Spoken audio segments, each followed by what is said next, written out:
our set.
And welcome back to Mixed Media Live.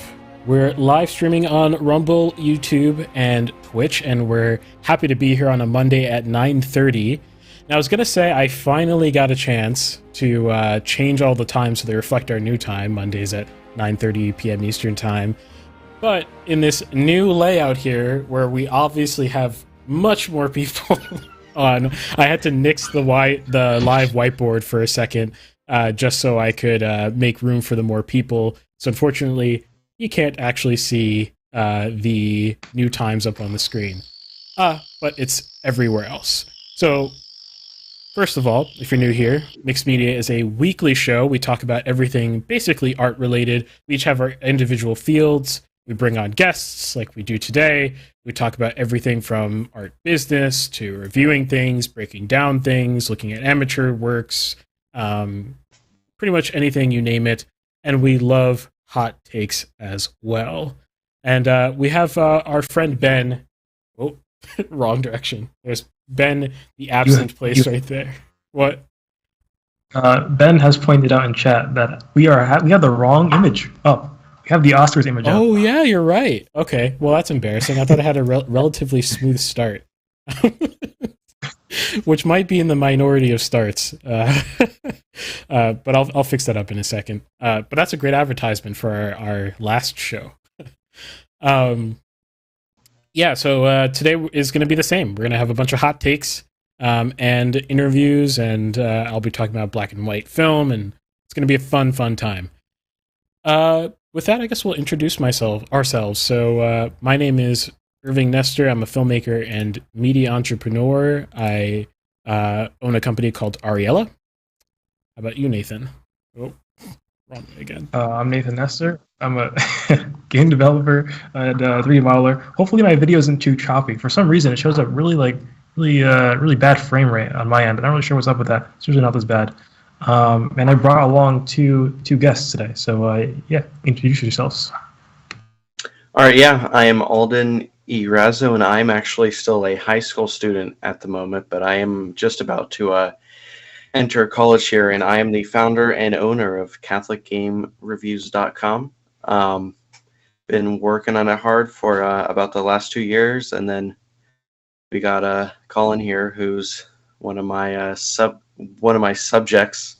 He can introduce himself real quick. Yes, hello. My name is Colin Stone, also have the pseudonym Peace Ribbon. I am a writer for Catholic Game Reviews, and I am also a senior in college finishing up his degree in philosophy. Thank you for having me. Yeah, thank you for being here. So how's your guys' weeks been? Anything interesting that's been going on? For me, it's been pretty busy. I don't know what happened. School decided that everything was going to be due around the same time. Earlier today, I just did a presentation on Southeast Asia. So sorry if I get tired of speaking. I've been speaking for quite a bit today. Nothing other than really just a lot of schoolwork. Nothing else has really been going on. Yeah, so I just got back from New York City myself. Actually, I think we were there, like 2 or 3 days, walking pretty much the entire day, going in dirty subways with just a lot of weird things going on. So, still recovering from that. I am a bit tired, but I think we'll pull through. What were you? Where were you in New York City? So we were with my cousins who live in Brooklyn, and then we did take a trip to Manhattan, and I think we're at Staten Island for a short bit.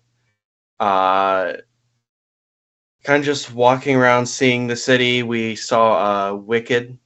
It was my first time seeing Broadway, so that was pretty neat. And of course, going to Times Square, seeing everyone dressed up as Elmo, and yeah, Batman holding a wad of cash. Pretty crazy. Yeah, for you, those of you who don't know, I'm actually currently in New York City. I'm in the Bronx right now. So you were well, I was gonna say you were not too far recently, but everything's far in New York City. It takes forever to get anywhere. So oh my gosh, I know, yeah. You might have been only like a mile away from me at any given point, or well, maybe that's an exaggeration. We're within 3 miles away from me at any given point, but it would have taken me 30 minutes to get to where you are. So that's how things work over here.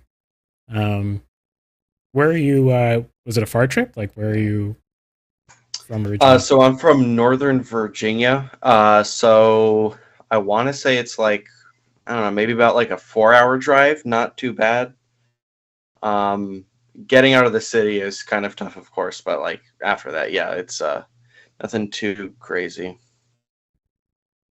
Cool. As for myself, mostly just spent the last week or so on campus, going to my classes, getting back into the swing of things after our short spring break, which is funny because Easter break is coming up, so things are going to get thrown off again. But yeah, I spent a good chunk of this week sick, actually. I'm so thankful that I freshened up enough that I can go on and talk on a show like this. Very simple. I like to keep it simple in my life. Don't need too many crazy things going on at once. Yeah, I feel that. Yeah, for sure. Cool. So we'll have these guests on. The first segment will be us interviewing them, us talking to them about their website and a whole bunch of other stuff. But first, we've got to talk about the news of the week. So, Nathan, do you have any? Yeah, I think starting with gaming is appropriate. Do you have any news? Yeah, because I was so swamped this weekend. Yeah, I have no idea what's going on right now this past week in gaming news. Well, I did find out, which I don't know if it's new. It's news to me though, so I'll consider it new. So you can use the Godot engine on your phone. That was beautiful to me. You can develop games on your phone. I didn't know it was a thing. Only on Android though. It's not a thing on iOS yet. Of course. It's also in beta. I've heard that it works pretty well, except that it crashes a lot on saving when you save something. But other than that, I hear it's fine. Which, maybe is a lot less useful for Android phones because the screen's small and I can't, already on a laptop, when I use my laptop, I hate developing on my laptop because it's just like, there's so much information I'd like to see at one time, but I can't because the laptop screen's not that big. Whereas on my desktop, much bigger screen, I can have multiple windows, scattered around. It's not a big deal. So I can't imagine developing on a phone, on like a phone-sized screen. But there are Android tablets though, which I can see that being a lot more useful. And some people use like Android tablets as like daily drivers as their like main computer, and that sort of gives you access to a whole world of development. Do I think it's like that useful? I mean, not really, but certainly it's cool, and I'm sure some people are going to find some great use out of it. And sort of basically wonder, I know if you don't know, the Godot engine's editor. So the thing you use to make games with Godot, the editor itself is a quote unquote game that runs off of the Godot engine itself. So all the UI and stuff like that was created with the Godot engine and used the editor to create new Godot games, if that makes any sense.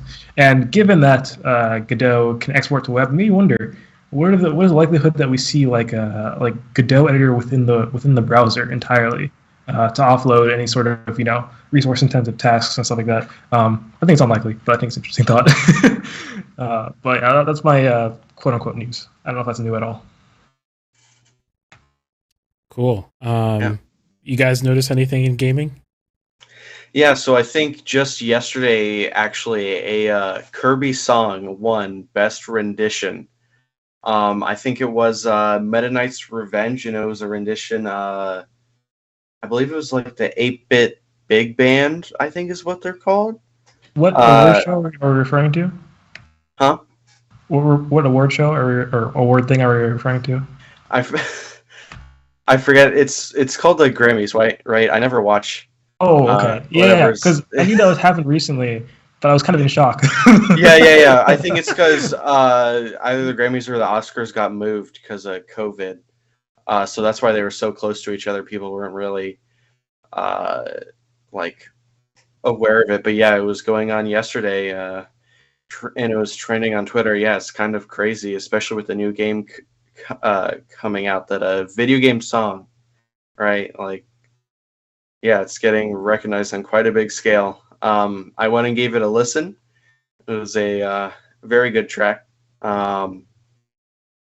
Oh, I think we got Ben coming back here. Oh yes. Oh, sweet. Let me pull Ben in. In the meantime, Colin, you notice anything interesting? Can't say that I have. I just am kind of a hermit like that. I have a tendency to focus on what's right in front of me and not worry so much about what's going on everywhere else, even if it is for something like gaming.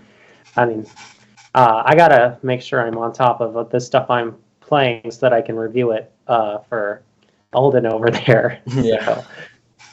So, I like to stay focused like that. Gotcha. Let me get Ben in, and oh no, he's still a Skype logo. Awkward.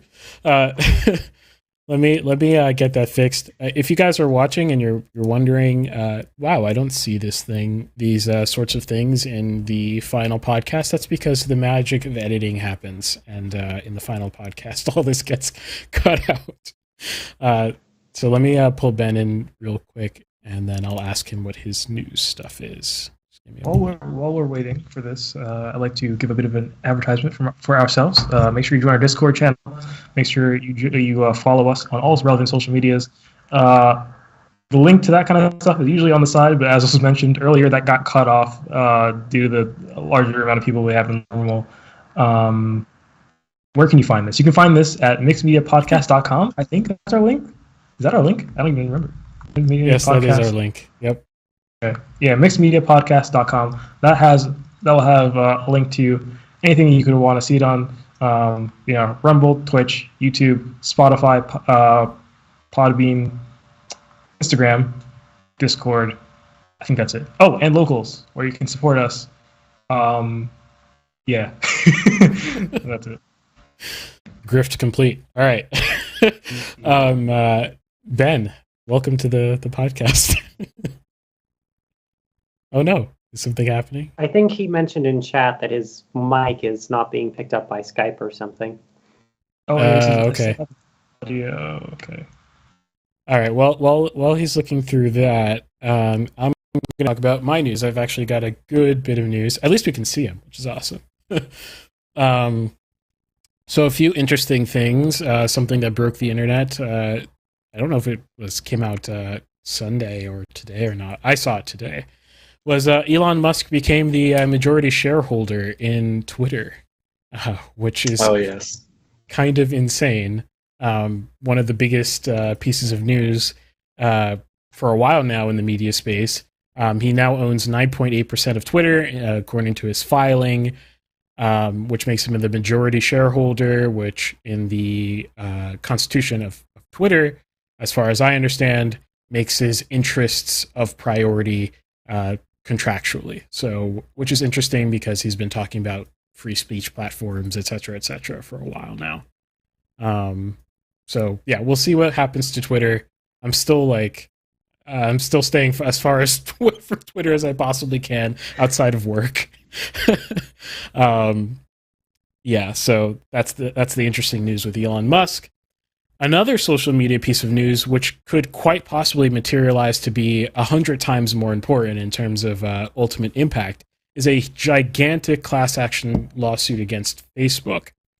And what happened recently was a judge authorized the class for this lawsuit, and the class, which is the group of people whose interests are being represented in this lawsuit, is every single person who purchased any ad on the platform after 2014, which, as you can imagine, is quite a lot of people. And also, you can imagine, those damages are extremely high. Potential damages, of course. What are the damages? Like, what is the issue? What happened? Yes, so I'll explain. So the lawsuit is that Facebook knowingly lied about the reach and impact of their ads. So if you have experience with social media marketing, which I do, you know that when you go and purchase an ad, it says, expected reach, and it gives you a range between some lower bound, some upper bound, and then it gives you some average for expected engagement.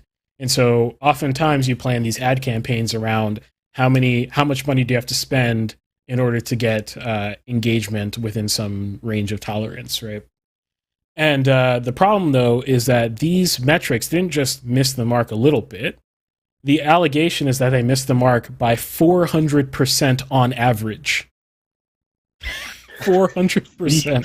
It's pretty bad. Which is kind of crazy, kind of unbelievable.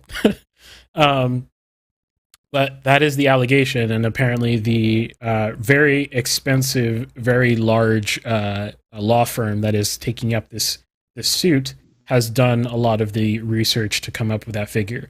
Of course, when you see the complaint, right, you're only seeing one side of the story, so we'll see what Facebook's defense could possibly be. Although, out of all the lawsuits, I read a lot of lawsuits, if you didn't know that. It's kind of how I process current events, because I find that to be the most accurate and helpful way to do it a lot of times. And so, most lawsuits I've seen against Facebook have either a poor basis or a basis I agree with, but I know the court is not likely to agree with, or, it's just completely frivolous. In this case, we actually have a basis the court might actually agree with, and, that might have evidence behind it. And if that were the case, we're talking about basically all the revenue since 2014. Basically, if you want, you can go back and check out the episode that I did on the metaverse. I think a few weeks ago. I think it's a pretty great episode. But if you go check that out, you'll see me talk about Facebook's business model for a good bit of that episode, and you'll know that almost all of their revenue comes from ads. So if we're talking like something like 80-90% of their revenue for the past 8 years, it would actually just bankrupt the company. So this is the first legitimate, interesting lawsuit that might actually take the company down from its damages. This is hundreds of billions of dollars in damages, given the judge's class description. In chat, someone said, if I buy a $2 ad right now, am I entitled for compensation? I don't actually know the answer to that question. Maybe you should talk to a lawyer. maybe I start buying ads real quick. I'm pretty sure I personally bought an ad since 2014, so I think I'm part of the class. I'm not 100% sure. Go ahead. I have a question of my own. Does this apply just for Facebook or for all the platforms Meta owns? Like, does Instagram fall under this as well? Are you aware of that? I think, as far as I know, and again, not legal advice in any way, shape, or form, but I think Facebook and Instagram are the platforms in which the research has been done on, is my understanding. So those two platforms. So we'll see about the other ones as well. But it's pretty crazy. Yeah. yeah. Because I'm not sure if Colin is aware of this, but we have bought ads on Instagram before, so maybe there will be some money being sent our way. I don't know.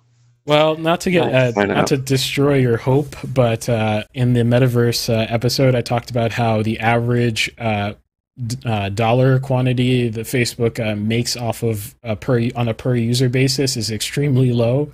Yeah.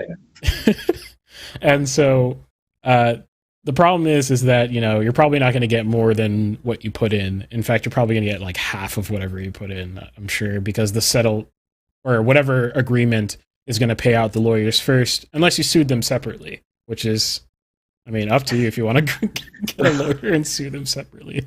I think that would be a couple pretty cool. $10,000. I don't know. Exactly. Yeah, Ben's back, but he asked. He's like still frozen on the. He's frozen on the stream, but he's in on the call, so we just need to edit his video in. Yeah. What happens is the feed ID changes when you come back in, so I have to pull you back in. Give me a second. And hopefully I don't pull the wrong person.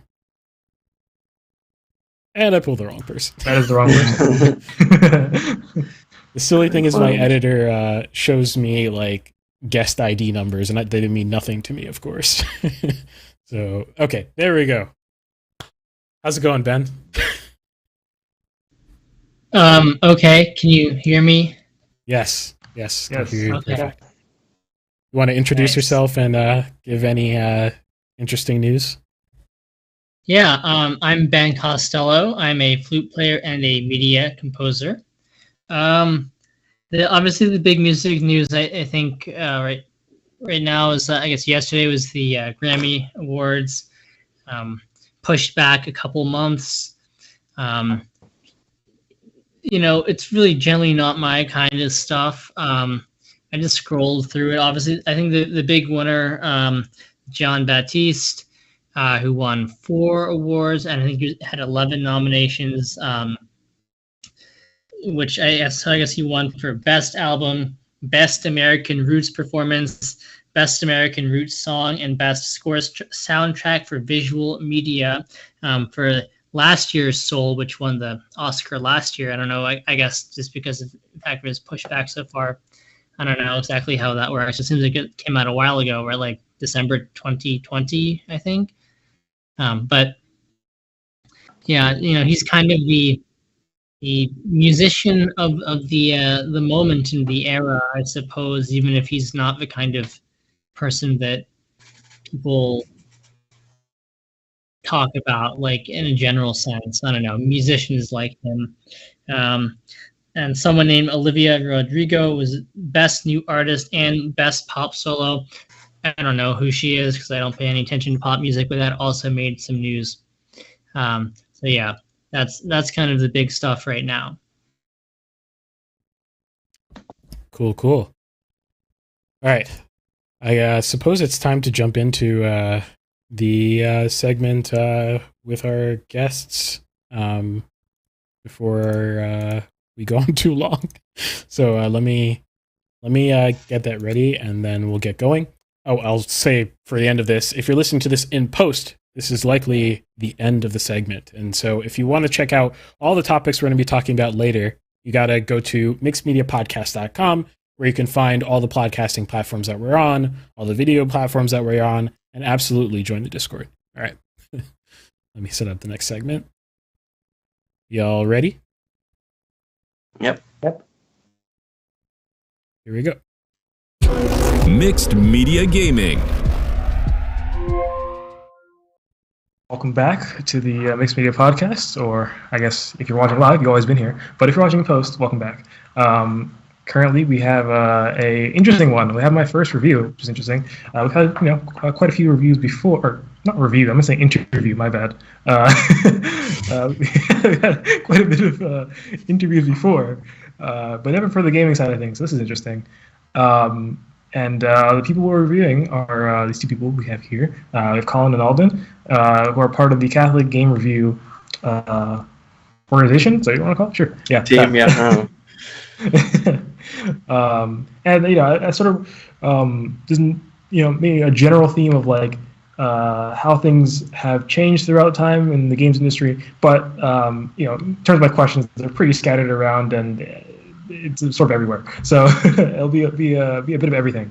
I guess I'll get right into it. So first thing I want to ask is how do you guys meet each other? Because I figured my assumption was that you're both in the same school. I don't know why that was my assumption, but then you said you're in high school. One of you said Alden said he's in high school. Colin said he was in college, so I assume that's just not how that worked. Yeah, so it's actually a bit of a funny story. So most of the people who do stuff for my site, I actually met through a different Discord, which we can maybe talk about that a bit later. But in Colin's and his brother's case, they actually found me through an ad that we were serving, which was funny because I didn't really know if people ever actually clicked on those things or if they did anything. But one day I was asking in the Discord if anyone had seen our ads, and I guess that's where Colin came from. We just have a little form on our site in the FAQ where you can send us an email, and Colin did that. I forget which game it was for. At the time, I was writing on a obscure little indie game by the name of Maiden and Spell. Okay, yeah, I remember that one. But yeah, so he did that. We got it published, and now I'd say you're probably one of the most active reviewers for our site. I know we've had some new people kind of pop up as of late with KMax, but I'd say you and your brother probably make a good, 30 to 40% of our reviews at the moment, I'd say. Definitely helping a lot. Yeah, I mean, a lot of that comes from my own personal conviction to have at least one thing written a month, so that I'm always doing my part. But yeah, as far as how I see our story, really, I actually found your website a little while before I sent it in, because I went back and forth for a little while on whether or not I was actually going to do it. But then I just wrote the review, sent it in at the behest of my mother, who was really encouraging me at the time. And 1 year and 4 months later, here I am on a podcast. Thanks, Mom. Nice. It's crazy how that worked out. So you mentioned that you were already writing the review. Is that were you publishing it on somewhere else, or was it just for yourself?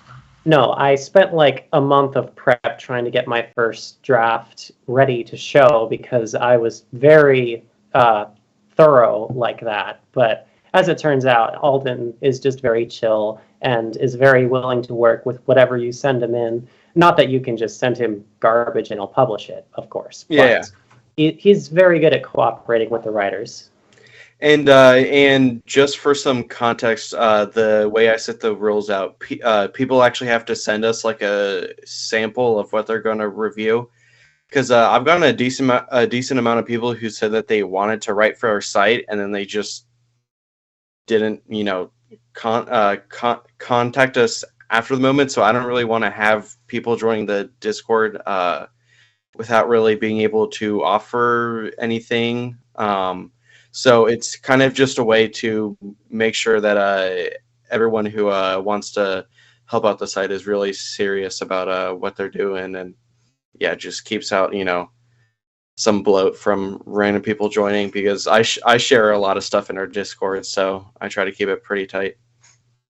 Gotcha. So how many people would you say like are active team members at this moment? I would say about 10. We have 2 that are priests, and they don't write anything. They'll just give comments on reviews every once in a while. We have a few that are kind of just busy with their own stuff. One of them actually has written a couple books and has his own website and does articles for other websites as well. So he doesn't do a bunch of stuff for our site because he's pretty busy. But yeah, I'd say about around like 10 in total. And then of course we have social media manager as well. I help with a bit of that, but we have a guy who helps with the Instagram and makes these special weekly posts that aren't reviews, but just try to relate, something from a game to some sort of Catholic Christian teaching, and yeah. So this is no like, it's not any sort of small like operation here. This is like properly organized, which is really cool. I wasn't sure if like it was more like a very like ragtag group of people who are just sort of like, how do I say this? Without much of a plan. But you guys seem pretty well organized, which is pretty cool. Yeah, I would say that. Sorry. No, go ahead. Yeah. Okay, I would say that it probably did start out like that. I think it was really just me and Kairos, who's our web guy. I honestly actually came up with the site just because I was checking out how much it would cost for domain names on GoDaddy, and I saw that Catholic Game Reviews was like $12, and I thought that was a steal. I was surprised it wasn't taken, so I took it, and then I'm like, hey, does anyone want to try doing these things for this site? Because I've experimented in the past with YouTube and other social media sort of things, and it kind of just happened. I don't know, like it really wasn't planned. I was just bored during the summer of 2020. I wasn't even in online school, so I had a lot of free time, yeah. But now it's grown into like a bit of a bigger thing, and yeah. Yeah, so with that, growing into something that you didn't really expect it to be, do you have like, what are your future plans? Is it like, do you want to sort of, keep it sort of a similar like state as it is now? Do you have like aspirations to grow? Do you want to like monetize it like commercially, or? So we do run just a couple of ads on our site. It doesn't really make us much at all, but it's just nice to have those there, to have at least some sort of passive income coming. We do have aspirations to grow. It was just this past August that I started pushing our team to do 1 review a week, and since then we've seen ourselves get significantly bigger over time. I think we're around like 1,400 views every like 28 days. I just had my Google Analytics up here, but that was definitely much more than we were getting at this time last year. We are hoping to expand a bit more into our YouTube side of things. That just takes a long time. And as far as I know, I'm the only one on the team that really has experience with any video editing. But I'm busy with a lot of the other things that we do for the site. So we're hoping, at least in the future, once we get enough people to expand a bit into YouTube. Then also we have a goal to do some collabs with other people on the internet scene, which actually worked out really well when you guys contacted us, because we were not expecting that. So kind of helping meet one of our goals here for the year. Thank you guys for that. Yeah. There's one thing I want to mention before I get onto like the game reviews and stuff like that. You mentioned Google Analytics. I know before we started the show, you're talking about trying to sort of separate yourself from Google and stuff like that. And that's something I definitely feel as someone who's I have a Google Analytics account myself for a website that I'll be launching relatively soon-ish, maybe. I don't know, we'll see. And so I definitely feel where you're coming from there. So yeah, what is your experience with that? Like, what are you trying to avoid, with sort of the products you use and stuff like that to help your website grow? And Yeah, so I've always wanted to make a site that really anyone can go on, that parents could just like hand their phone to their kids and wouldn't feel bad about them surfing around on it, because even on sites like YouTube, they can be a bit iffy with the quality of their ads, and I've gotten served some stuff that's like really just out there and should not have been allowed. And just in general, I know you don't want to put all your eggs in one basket with a single company. I think it was the creator of Terraria. Like he had all his stuff on Google. He had everything in his Drive and his Gmail. And at one point, Google just like shut out his account, and he just lost access to everything. He could not get it back, and it was awful. So I'm really trying to stay away from, just putting everything into one company and sticking it like that. And then of course, I want to respect people's privacy as well. I'm a guy, like I don't use Chrome. I use a browser that tries to block all the cookies and stuff. And I know I was trying to go without Google Analytics for like the first year, but my friend told me like you kind of got to do it. No way around it. And I think the amount of cookies on our site across like all the pages went up from like 12 in total to like over 100 just after putting Google on there. So guys, I promise we're not being creepy with your stuff, but yeah, Google can be a bit of a pain to deal with, just with the potential that it has and how far they reach in their in their services. It's definitely quite a big thing, and a big weight on my shoulders to deal with and be responsible for all of that. Yeah, for real. I think the Terraria anecdote was a good one. I think for game developers especially, something I think about a lot is like, so I use a lot of Microsoft Suite products and stuff like that. I use like OneDrive extensively. I couldn't live without it pretty much, which is kind of concerning because there'd be a time where I might have to live without it. And that's sort of something I've been like thinking about recently is like, how do I not put all my eggs in one basket so that one day my game doesn't randomly get deleted, stuff like that, or plans and stuff like that. For example, I used to do all my show notes in OneNote. I now do them all in Notepad, and that is a mixture of not wanting to use everything for OneNote, and also like Notepad is underrated. It's just literally it's nice. It's a simple application. I don't need like formatting. I just yeah. I use dashes for bullet points. It works. And right now I'm reading off of OneNote, or not OneNote, Notepad, so it works.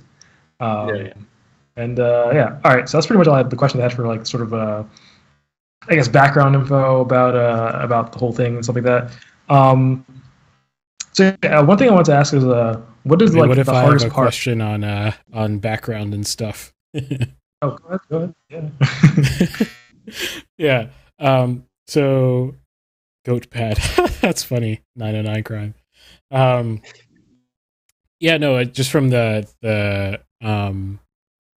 angle of like faith, what sort of inspirations do you have, in creating the site? Is this something that you see being a bigger part of, your contribution to the economy of the kingdom, so to speak? Yeah, so I guess a part of it is the ad provider that we do have, we've managed to stay away from Google so far. They're called Clean Media, and they serve ads that are basically either in line with the faith or indifferent to it. So pretty much helps us stay away from any inappropriate ads whatsoever. So you'll see a lot of ads that are just for like, beers made by monks, or like some new, I think the movie coming out. Father Stu? Yeah, Father Stu. He got some ads on our site. I saw those popping up. Mark Wahlberg, So, yeah. So I know in that sense we've been able to at least divert our income to a place I really feel good about, and just kind of what's keeping what's I don't know, right and just what's better for people to digest, because a lot of the stuff you see on the internet these days with ads, they're just getting worse and worse, and some really degenerate things that definitely from a faith perspective you're trying to stay away from as much as reasonably possible. And since we're not really trying to grow our site into like a huge business, I don't plan on it being my job ever really. I don't mind taking a hit with revenue to just try and put in all of our money to what I think is better, because we also do our own ads through them. So I've been able to stay away from paying Google for stuff so far, but yeah. I see. Okay. Yeah. On the same train of thought as that, one thing I want to ask is, so, obviously, the thing that separates you from the other viewers is that you append Catholic to the beginning of your URL, right? So how does that affect how you review things? Do you review things from like a Catholic perspective, as in you're specifically bringing up certain topics and themes and stuff like that, or is it mostly around the same with some Catholic topics? Yeah. All right, so I was going to say we can let Colin handle this one, but I did want to say really quick, probably the biggest thing we do is just outline the type of content that's in the game, and just stuff that any Catholic or parent should know before playing it, so they can decide beforehand if it's a game that's good for them or not, because a lot of games will kind of hide the stuff that they have underneath. But we do have another thing that we try to do where we touch on it from a faith perspective, and I think Colin can give some insight on this, because he's probably the best one of our team when it comes to connecting games with parts from the faith. So that's very flattering of you, Alden. Thank you. So yeah, at first when I came to the site all that year back ago, I actually didn't come at my games from much of a faith perspective at all. I was very concerned with being able to prove myself as someone who can analyze games competently. So a lot of my early reviews have that very rigid, stoic, trying to gauge the quality of the stuff in my games sort of tone to it. But there came to a point about halfway through 2021 where Alden really encouraged us to start looking at our games and trying to bring out a little bit more of that faith-based takeaways that we find in them. And from that point is when it was a little bit hard at first, don't get me wrong. But once it got there, I feel like that's when my reviews have really begun to hit their stride, because in addition to all of the juicy analytical stuff I do, I also get to really stop and think about what it is that I've just sat down and dedicated well over 20 hours of my life to playing, and what I can take back with that as a person of faith, and what I can share with that in other people. So in every review, you'll find one section that's just totally dedicated to this idea of what can we learn in some small way about our true lives from these little fictions that we entertain ourselves with. And this actually isn't a totally uncommon thing within Catholic culture already in other ways. For example, we have this way of reading the Bible called Lectio Divina, which is about slowly reading through a Bible passage and then reflecting very deeply in it about what God is trying to say to you through that. And I've heard like nuns on Twitter say that you can do the same thing with Cinema Divina, where you watch a film and think about what God might be able to say to you through that. And I think the exact same thing can apply to games. And I'm hoping I'm bringing a little bit of that in my reviews. Nice. That's great to hear. So like, when you're reviewing a game, you mentioned some of that, almost like we were talking about, like looking at games through an analytical lens, almost like a objective way of thinking about it. Would you say that when you're reviewing games, there is like an objective way to look at it, or is it mostly subjective? It's like how I feel about it, or is there a lot that's like this is just how it is, or a mix between the two? I think it comes out to a mix between the two. Now, trying to say about the objective thing is a very complicated thing to bring up, considering I'm in the middle of taking a philosophy of art and beauty class where objectivity of art is a very hot topic in our current classes right now. So when you say that, my mind just goes, oh boy, I got to explain all this, don't I? But yeah, I think you can certainly look at certain elements of games and think about whether or not there's something objectively good or bad about the way they're done. For example, you can certainly look at the art style of any given game and talk about whether it's clean and facilitates good play, or if it's very messy and makes playing it hard, and that sort of stuff. But on the whole, there is also a very significant amount of reviewer bias, to be sure. I jokingly like to say that the review scores we give to the games at the end of each article is literally just us deciding whether we want to put a little gold star next to it or not. And then the rest is just purely interpretation. But yeah, it's complicated, but there's a little bit of both, I would say.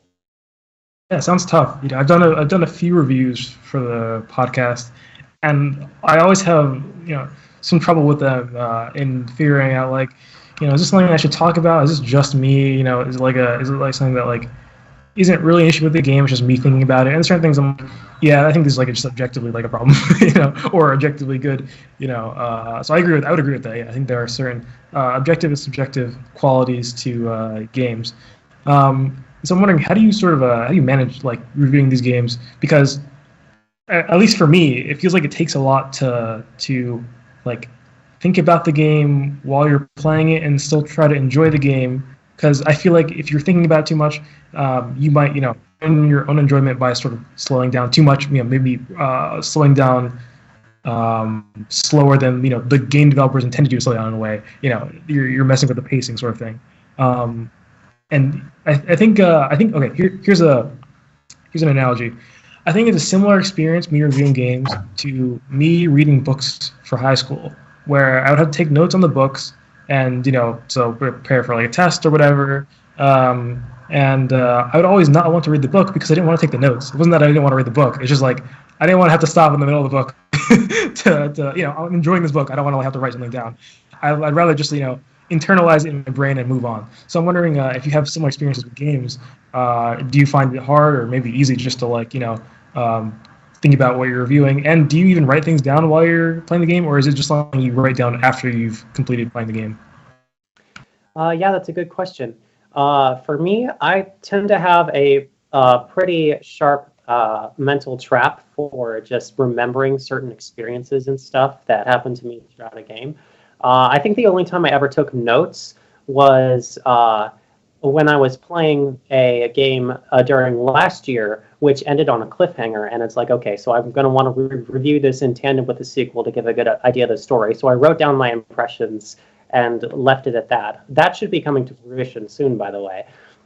But yeah, for the most part, the way I see it is if the game is putting your brain into big-time reviewer mode, that's more or less, I think, a valid part of one's own experience with a game. The less you feel like you're doing it to review it, the more likely it is that you're going to say nice things in the review because it was able to keep you entertained. And you'll remember the good parts more because you're not thinking so critically about it, I would say. I see. I think one thing that like happens to me as I learn more and more about game dev is sort of like I start to go into that reviewer mode more often, or I guess my analyzing mode, as I sort of understand what I'm taking in, more and more. And I don't know if I feel like it's both good and bad. In one sense, I feel like sometimes I'm picking, like, obviously, like, I'm not enjoying certain games as much as I could be because some people just like look past the small like issues and they don't even think about it, right? For me, it's like I don't know. I can't not look at that. You know, the small issue. But on the other hand, I think when things go right and when game developers do things right, I sort of gain a greater appreciation for what they're doing. And as well, also, let's be learn from the game developers, since it's something I want to do myself, is make games and stuff like that. Yeah, so on the theme of reviewing games, I was wondering, both of you, what do you think about the sort of the quality of games as time progresses? I've seen on your website they've used games from all sorts of time periods, from modern to fairly older titles. I was wondering, do you see any sort of like quality trends? A lot of people say that new games are worse than older games, and there are some people who say the other way around. I don't really have an opinion on it. I talked about this before. I don't have an opinion on it because I haven't played a lot of older games. So I can't judge things that I haven't witnessed. I haven't even necessarily even watched playthroughs and stuff like that. So I was wondering what you guys thought about it. Yeah, so I've been thinking about this a lot as of late, and I think one of the reasons why people like to say that older games are better than the newer ones is not only just because of the bias that everyone has right through those rose-tinted glasses for nostalgia and such, but also because now the game industry is bigger and works in ways that it didn't always. A lot of people like to point fingers at the mobile games and free-to-play market, which I definitely see where they're coming from on that front. I would say that you could probably say that mobile games are objectively worse than console games, but that's only because they're designed for different purposes, right? So mobile games we've seen, they pretty much have to be made for playing in really short bursts. And so like that's why you'll see in like Clash Royale and or like Pokemon Go that you're never really doing a task that takes more than maybe like a few minutes. So you're never able to engage the player in something that's as deep as anything with a console game. It's basically impossible to do really elaborate stories unless you want to, I don't know, like maybe put up stuff on YouTube some other time, but nothing really in game.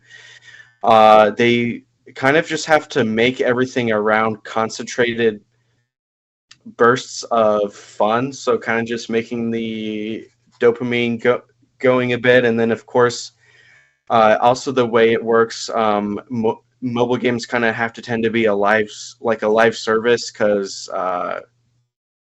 the mobile devices and operating systems just move so much faster than with consoles or computers or anything else really. So most of them also have to be these sort of online experiences where they try to retain the player for basically an infinite amount of time. And it's been shown that for the most part, the best way to do that is to make a reward system that keeps the player engaged even after the baseline game stops becoming fun.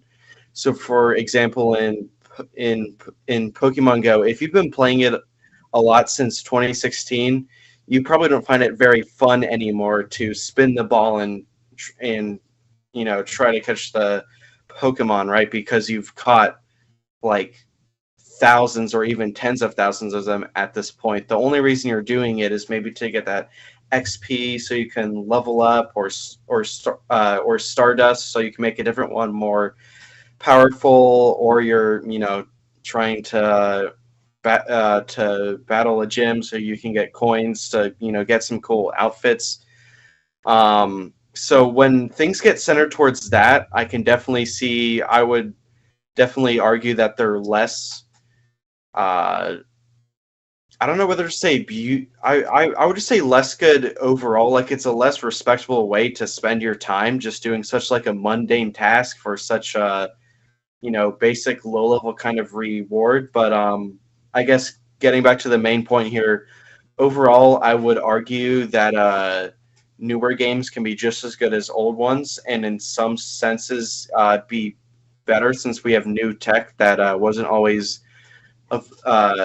available back then. So, for example, in the latest Ratchet and Clank game, they introduced a mechanic where you can hop through portals to all these different environments really, really quickly, and that only works because of the amazing capability that the PS5 has for its super fast storage, and that's a sort of thing that you never could have done on the on the SNES, right? And then any big open world game where you're exploring such a linear format, and like in Breath of the Wild, you have so many different mechanics at your disposal that you can play with in all these different ways.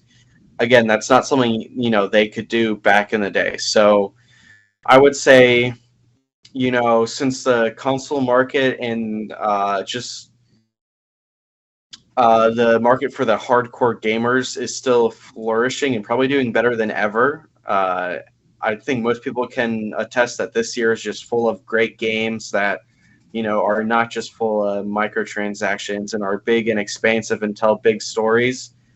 I would say you definitely have to think twice before saying that all the old games are better than the newer ones. Because I think you can make that case for some, because people can make bad games now, but there's still a lot of good stuff being put out every day. Yeah. That's pretty much my take. Okay. I want to get back to this question with Colin in a second, but there's one thing you said that was interesting. You're talking about mobile games and stuff like that. I was wondering, do you think currently the mobile industry is in gaming is on the rise? More and more people consuming games via their phones. I was wondering, do you figure that the degradation of mobile game quality is a cause of those creating it, or sort of the culture surrounding it, and that's sort of like almost like what they want, or like they're not like looking for anything better, or is it just like people are looking for things better, but they're not getting anything better, so they settle for what they have? So I would say probably a mix of it. I can say that Apple and a lot of people, like to hash on their Apple Arcade, but they've really been making a push as of late with their subscription service to put out big games that don't have microtransactions and are pretty much pushing the limits for what a mobile game can do. And it's just honestly not going that well from what I can tell. I'm around a lot of people who play games on their phones, because at school it's a lot harder to lug an Xbox there and hook it up than just play on your phone. And I've had access to Apple Arcade, and what I found is, even though they've made some amazing games that are big, just when I'm playing games on my phone, I'm never really looking for an experience like that, nor do I really have the time to really get myself invested in such a big thing. Plus, there's the whole issue of it taking a lot of power. So I would say there's definitely a big role that plays, just where people aren't looking for that sort of thing in mobile games.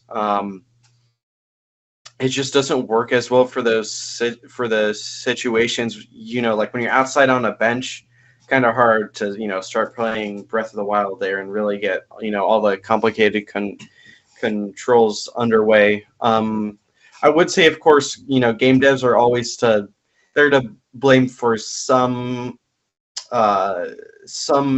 areas and where they try to push the limits of how much they can monetize and keep people engaged without really caring for their health. And there's a really good video I saw from a game developer conference. I think it was called Let's Go Whaling, where a game dev kind of just talks unhinged about the crazy practices they do, and really makes it clear just how unhealthy it can be for people. And he doesn't, really try to tone it down at all. And I think after watching that, it definitely gave me a new perspective on the industry. I wouldn't say it's so bad that, everyone should stay away. And I really like the games that have a focus on the social aspect. I know a lot of Supercell games really try to do that with like the clans in Clash of Clans or in Pokemon Go. They try to get you to like join a raid with friends or gym battle with like other trainers. And I'd say that's definitely a better way to go in that market. You have to be really careful because they research psychological tactics, on what gets people invested and addicted the most. And that's just not something you see people trying to do as much as with console games, because it's just such a different market, really, and it's almost like an entirely different kind of media. I would say. I feel like playing a game like I don't know, let's say like a really expensive RPG, so maybe like Persona or some of the Paper Marios. I'd say it's more like watching a movie than playing like a mobile game is. Like it's closer to watching a movie than playing Pokemon Go, if that makes sense. I feel like they're just so different. Yeah, that's all I got to say, really. Gotcha. Yeah, interesting takes. So yeah, going back to the question of the evolution of video games, how do you feel about it, Colin? Getting worse, better, around the same? Right. Well, obviously, I feel like I'm going to tread a little bit of the ground Alden has already touched. But I think the short answer is it depends. But okay, to make it a little bit more specific than that, I think whether or not a game or a game type gets better as it is used on more advanced hardware is honestly completely dependent upon a genre and the sort of experience that the genre is trying to sell you. And so he mentioned RPGs, for example, at the end there. That is a great example of a genre which I think most people can agree pretty much gets better as the march of games goes on, because a big part of them is the story, and thus the better you can present that story, the more it's delivering on the promise that the genre is. Like, for example, Final Fantasy VII, the original, is a really beloved game by a lot of people. But like even so, for so many years, people wanted that remake very badly. Because over time, that game's graphics and ability to convey its story through text and all that simply weakened as RPGs themselves got better and better. So people had a real desire to see those characters and that stories told to them once again in a manner that befits like the love that they had for it in their heads. Obviously, what we did got wasn't exactly that, but that's besides the point. But then you have other genres for platformers, for example, where any given platformer can be absolutely timeless as far as its quality. I mean, Super Mario World is still, I think, one of the most iconic platformers ever, partially thanks to modding and such with the Kaizu things. But specifically because the level design and the mechanics that go into that game are so well beloved that a lot of the people who like Super Mario World don't even really need to play the new Mario games because it feels just right. It's like eating a steak. Some people like it at a very specific redness or well-doneness, and old and new games can sometimes just hit that level of redness for people. Another great example of that would be fighting games. People love the old fighting games. People love the new fighting games. People love fighting games that are objectively bad. But it's because we all find a certain beauty in games just based on the mechanics that the developers put into themselves that pretty much transcend the time that they were made. That being said, I do have one major complaint about modern games that does push me a little bit towards seeing the older games with a bit more reverence, and that of course is the DLC and games as service models that Alden touched on a little bit. As I've been talking about in my philosophy class, one of the things that makes something beautiful, according to St. Thomas Aquinas, is the idea of integrity, or the idea that something has all of its parts together and it lacks for nothing. And with the advent of DLC and the way that developers are continually trying to capitalize upon it day one, it means games feel less and less complete on launch and therefore, in some ways, less beautiful. And I think that has a really big impact on the quality of games because there's a big just ship it now, fix it later. And, once the vanilla version of a game comes out, it's very rare that a game ever fixes itself into relevancy.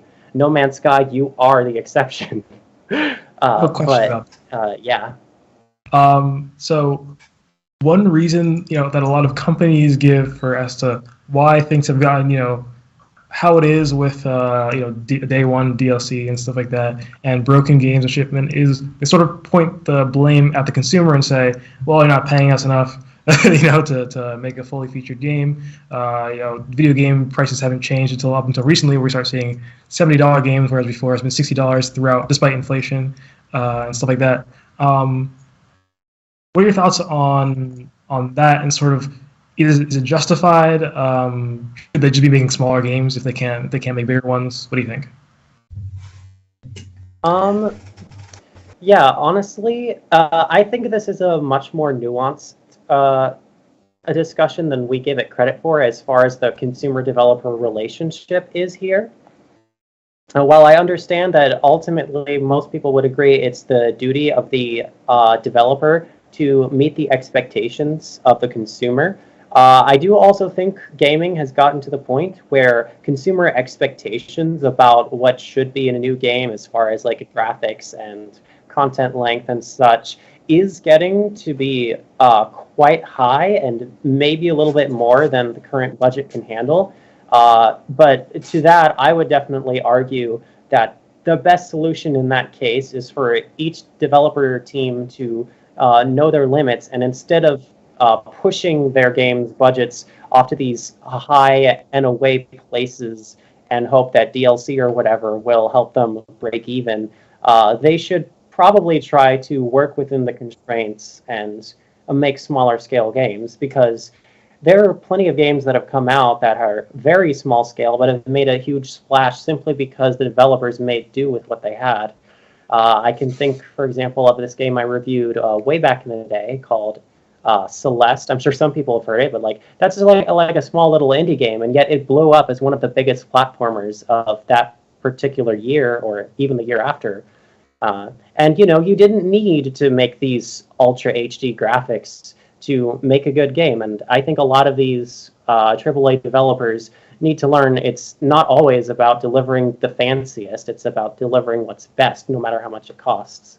Yeah, that's my thoughts on it anyway. I'd say that Undertale and Minecraft are definitely also really good examples of things that would seem small, but when you put in just the right mix, even with a small amount of resources, it can really be a big thing. And yeah, I think people tend to overlook that a lot in the corporate world. I'm sure.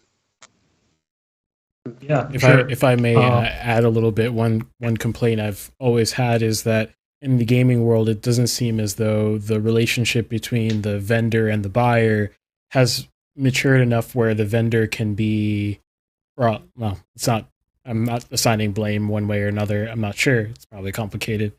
But, there's not a good relationship in terms of being honest about how things have to be. So, gaming studios feel the need to, instead of say, okay, we just can't do X because we just don't have the money for it, which is something you can perfectly fine do while you're marketing perfectly well. It's not embarrassing. It's just being honest about your limitations. Plenty of industries do that, and then the audience expectation is then adjusted properly. If that makes sense. So that's one of the thoughts I have there. Yeah, I think I've said stuff before about. I think did I have an episode on this? I can't remember. At least I considered it on having an episode on small form factor games. I think I did. I don't remember what I said, but my opinions may have changed. But I definitely think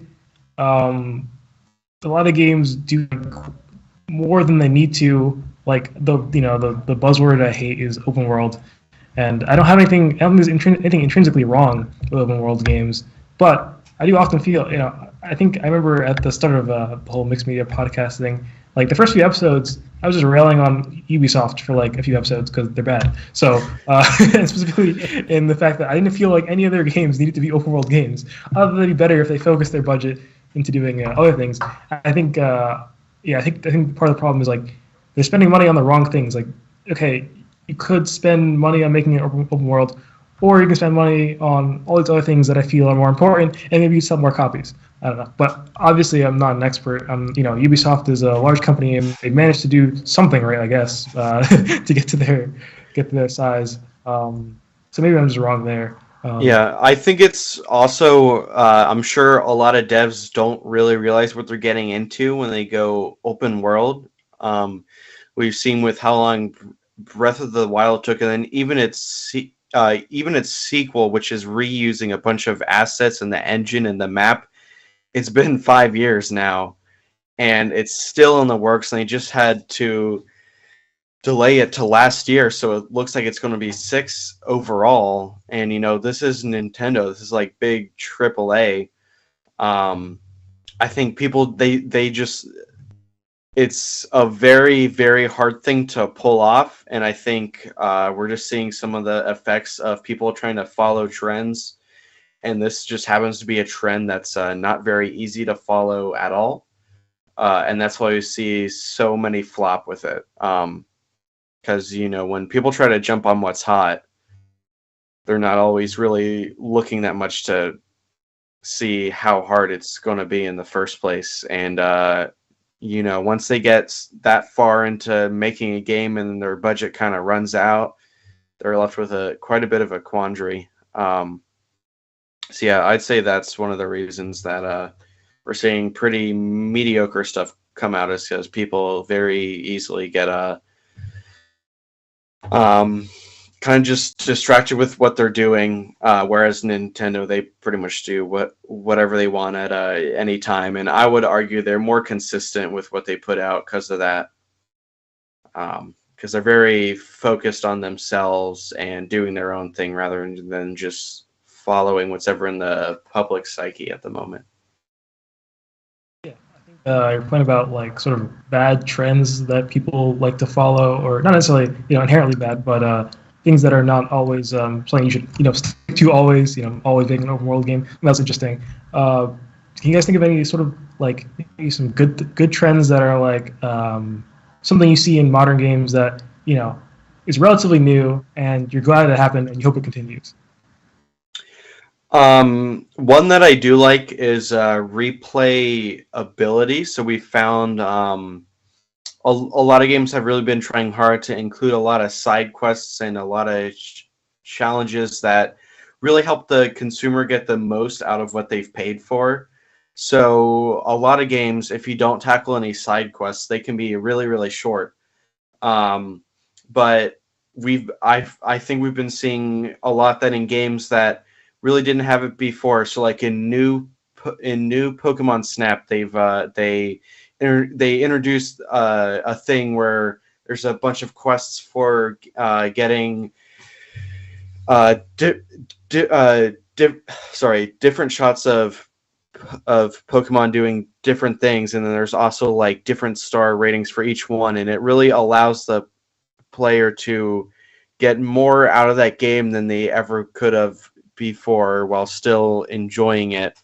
And then what's another one? In the latest Kirby, I know there's now challenges in levels where you have to do certain things, like maybe beat a boss without taking any damage, or find all these hidden things in a level, and it gives you a reason, instead of just running through a level once and being done with it, to really go back and comb over everything and get the most out of what you've got there. And I think they've been doing a pretty good balance with not making those side quests required for someone who just wants to play through the game and not spend too much time on it. But for people that might have a smaller budget or just like the game more than other people, I I feel like I've just been really able to get a lot more value out of my games than I used to back in the day. Not to say that it can't be screwed up a bit. I know Ubisoft is kind of known to add just a ton of stuff to their games that kind of just bloats it out more than people like. But I think across the industry, people have been doing a pretty good job of that overall.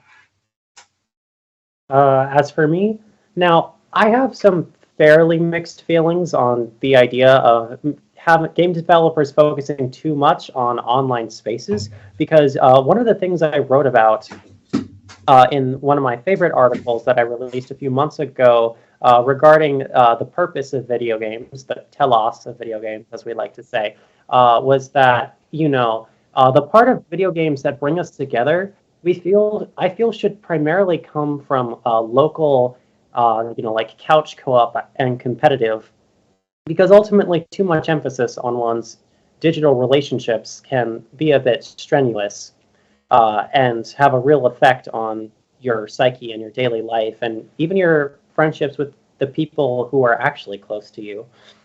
But with that disclaimer out of the way, I would like to give a huge shout out to all of the fighting game developers who have been very adamant about adding the rollback netcode system into their games. I think this whole episode has just been a great show of faith between consumers and developers who want to work through this problem that became super pronounced back in 2020. And I think it's just great to see all of these fans and developers alike getting more excited for new releases over something they've truly been passionate about and have come together to make their genre overall just a better, more accessible place. I think it's been awesome.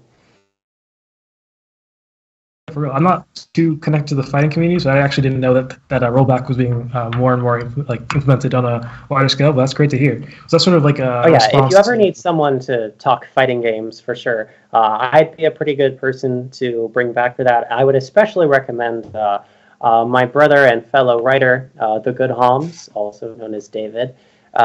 He's our big fighting game guy.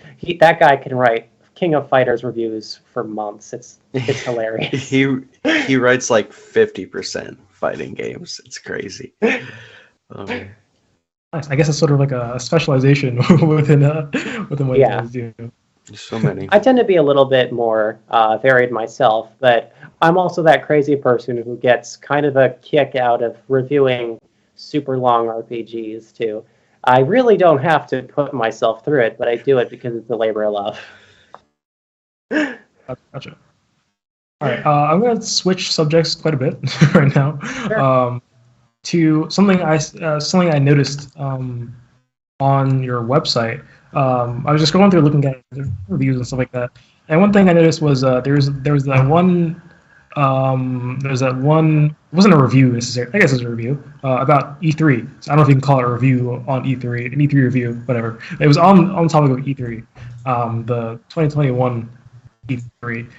I didn't even know when E3 was happening. I forgot that it existed. Something that was sort of in the back of my mind, I guess.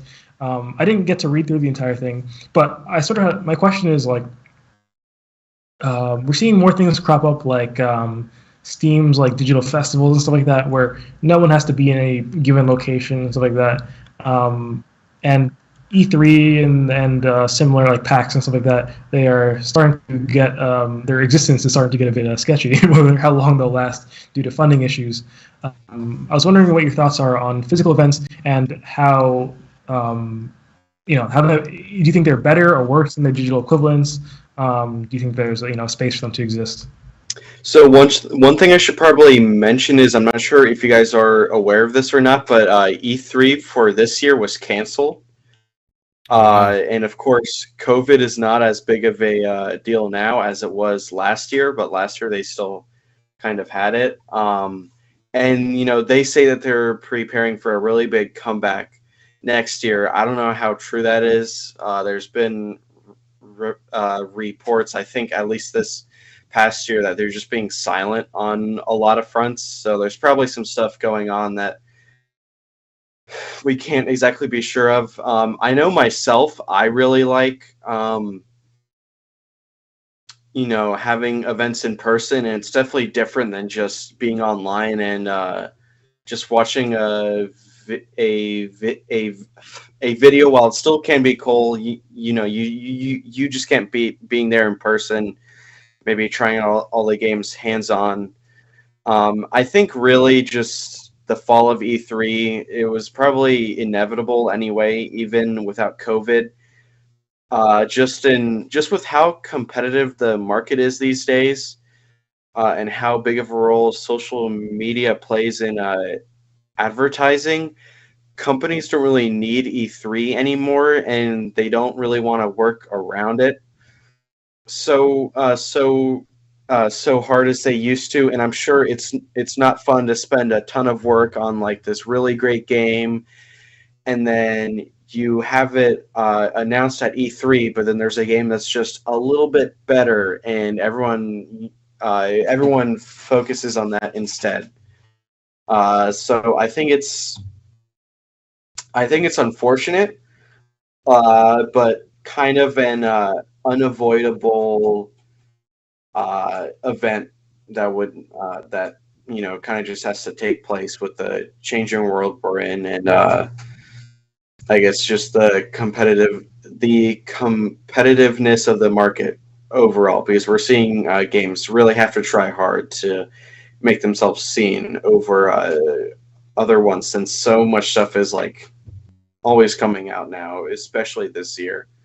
It can be kind of hard for people to keep up with it all, so they really need to carve out a space for themselves as much as they can to get themselves covered in the news as much as possible. Gotcha. Do you have any thoughts on that, Colin? Yeah, not too much else really to add there. I think Alden hit on all of the major points.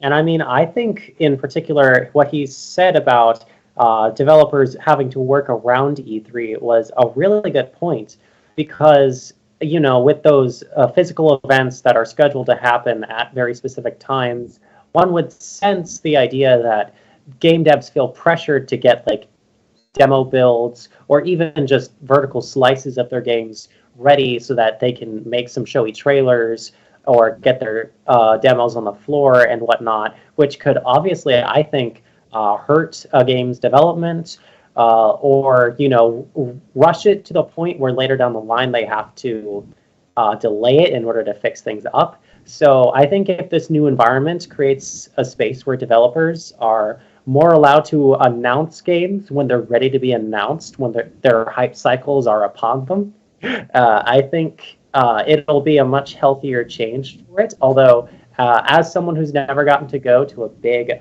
gaming press conference like that, it does sadden me that my chance may be slipping away as time marches forward. But I mean, my real goal is to get to E3 one day anyway, so that's really the one gaming thing I want to do. Yeah. Ran out of time. Yeah. The reason why I should have said this before. The reason why I asked is because I'm sorry. Since sorry, what? Oh, I just wanted to mention it wasn't E3, it was Evo. That's what I really wanted to get to. Evo, yeah. Fighting yes. But yeah, I should have said this before. The reason why I asked the question is because I'm not a game reviewer. At least I guess I have reviewed games on this podcast before, but it's definitely not my main thing for sure. My main thing is game development. So I was interested in a different perspective because, like, as a game developer, E3 isn't really that important for me. I'm more interested in stuff like GDC or like SIGGRAPH and stuff like that.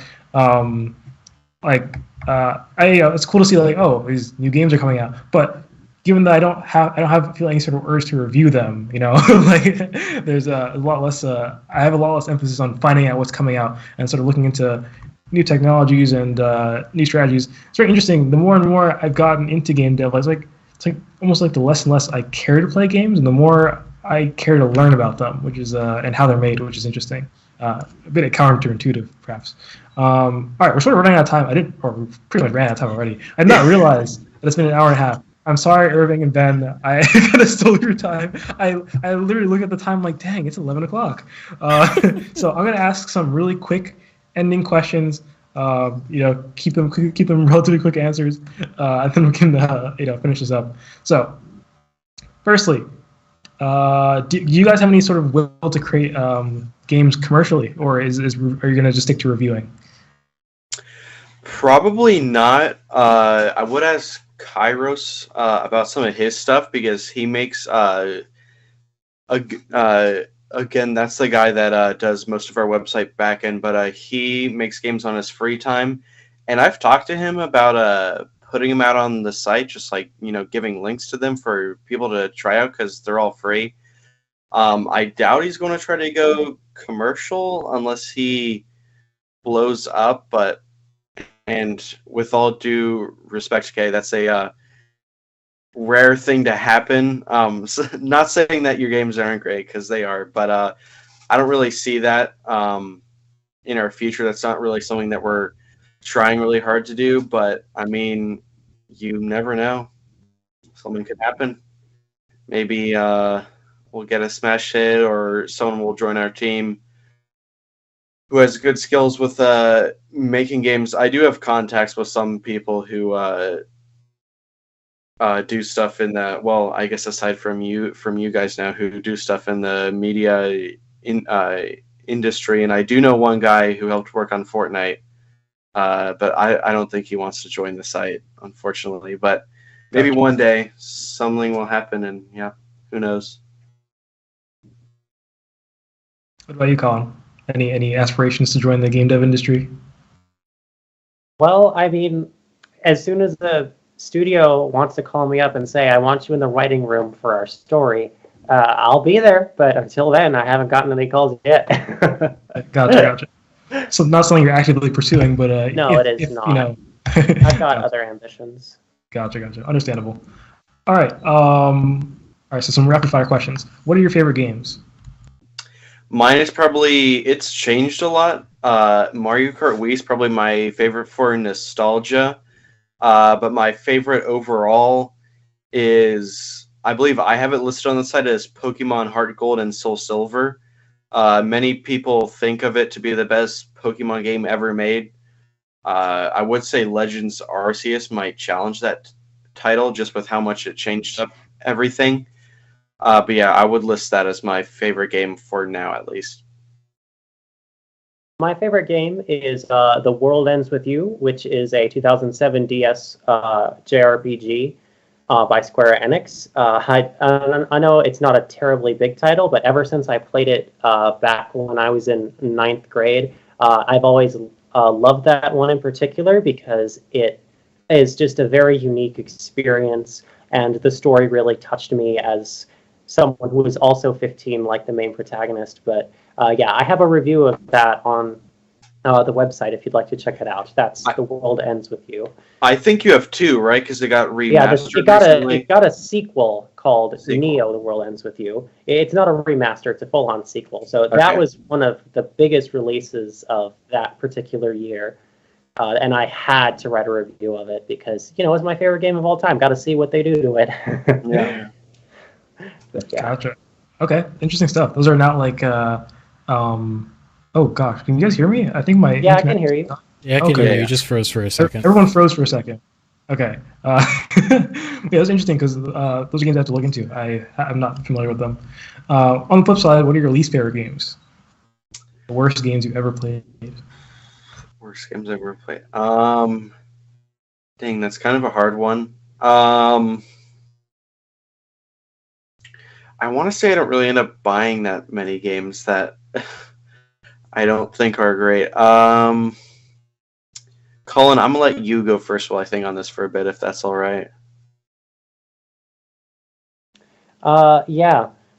I guess I'm kind of in the similar boat that I haven't really played that many games that I actively despised. But if there is one outlier I can probably put my finger on, it would probably have to be pretty much all like battle royale games, specifically the shooter ones. I know you love your Fortnite, Alden.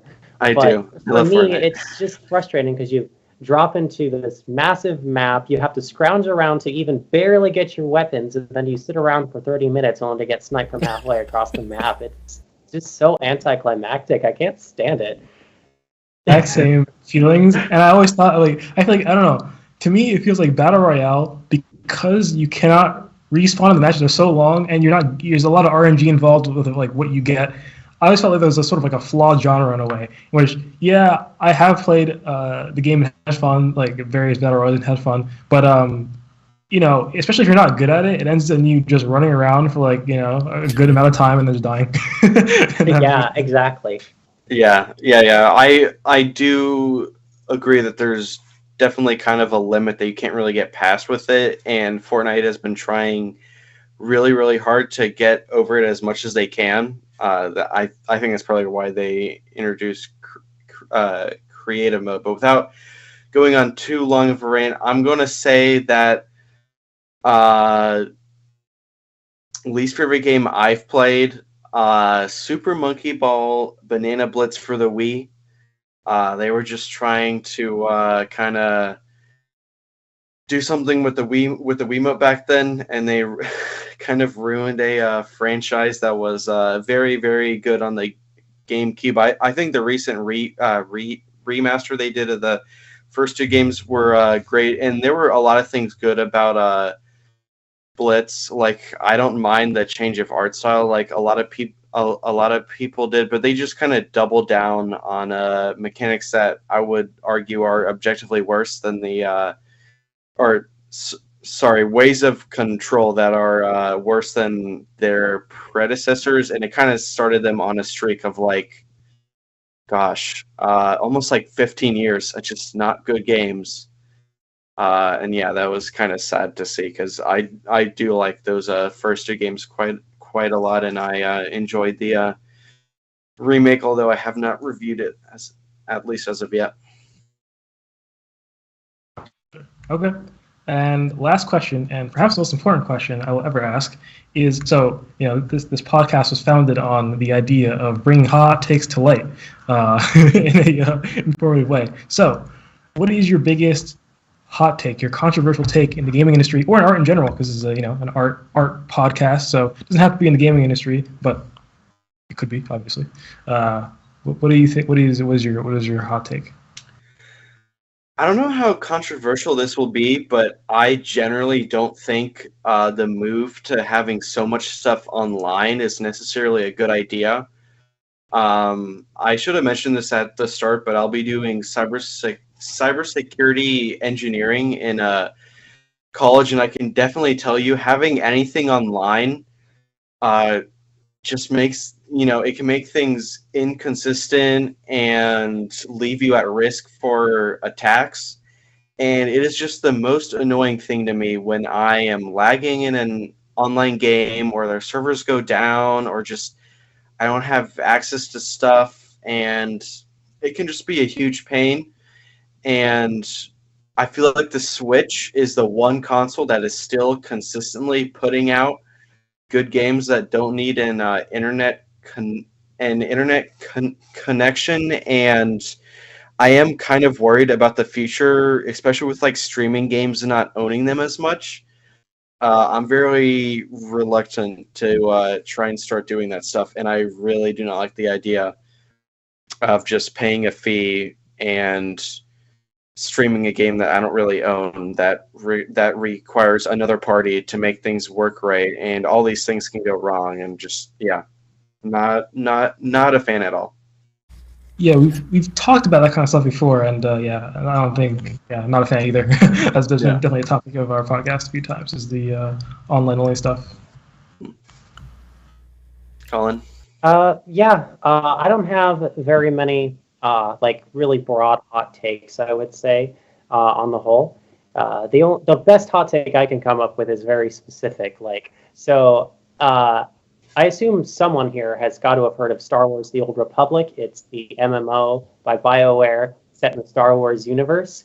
And my hot take in that game is there's this particular class that I personally play, the Jedi Consular, and there's 8 classes with different stories. Everyone says that class has the worst story in the game, but I am here to tell you right now that those people do not know what good storytelling looks like, because compared to a lot of the other stories in that game, that one has a lot of really good setup, and it naturally flows between events, whereas a lot of the other stories in that game fall into the problem of getting very video gamey in the way that they're structured. So, yeah, SWTOR fandom, your move. It may have been a very specific hot take, but I'd say it was a good one. It was a Very valid one. specific. Yeah. It's very specific. And yeah, I think that's definitely all we have time for. Yeah. Sorry. To wrap up, well, first I just want to say thank you for coming on. It's the first interview I've done, so that was super cool. And I'm excited to see what you guys have in store for the future. I'll definitely be keeping up with your reviews. Yeah, so lastly, would you like to shout out everywhere you can find yourselves? Your website, Instagram, Twitter, YouTube, whatever you got.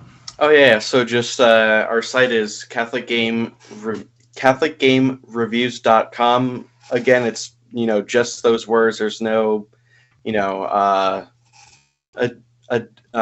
additions or crazy characters or anything. Our Instagram page is the exact same name. Our Twitter, it's Cath Game Reviews, since we couldn't fit it all in the tag. But yeah, and if you go to our site, you'll find all the links to anything, or you can just search Catholic Game Reviews, and we should be the top if our SEO has been good.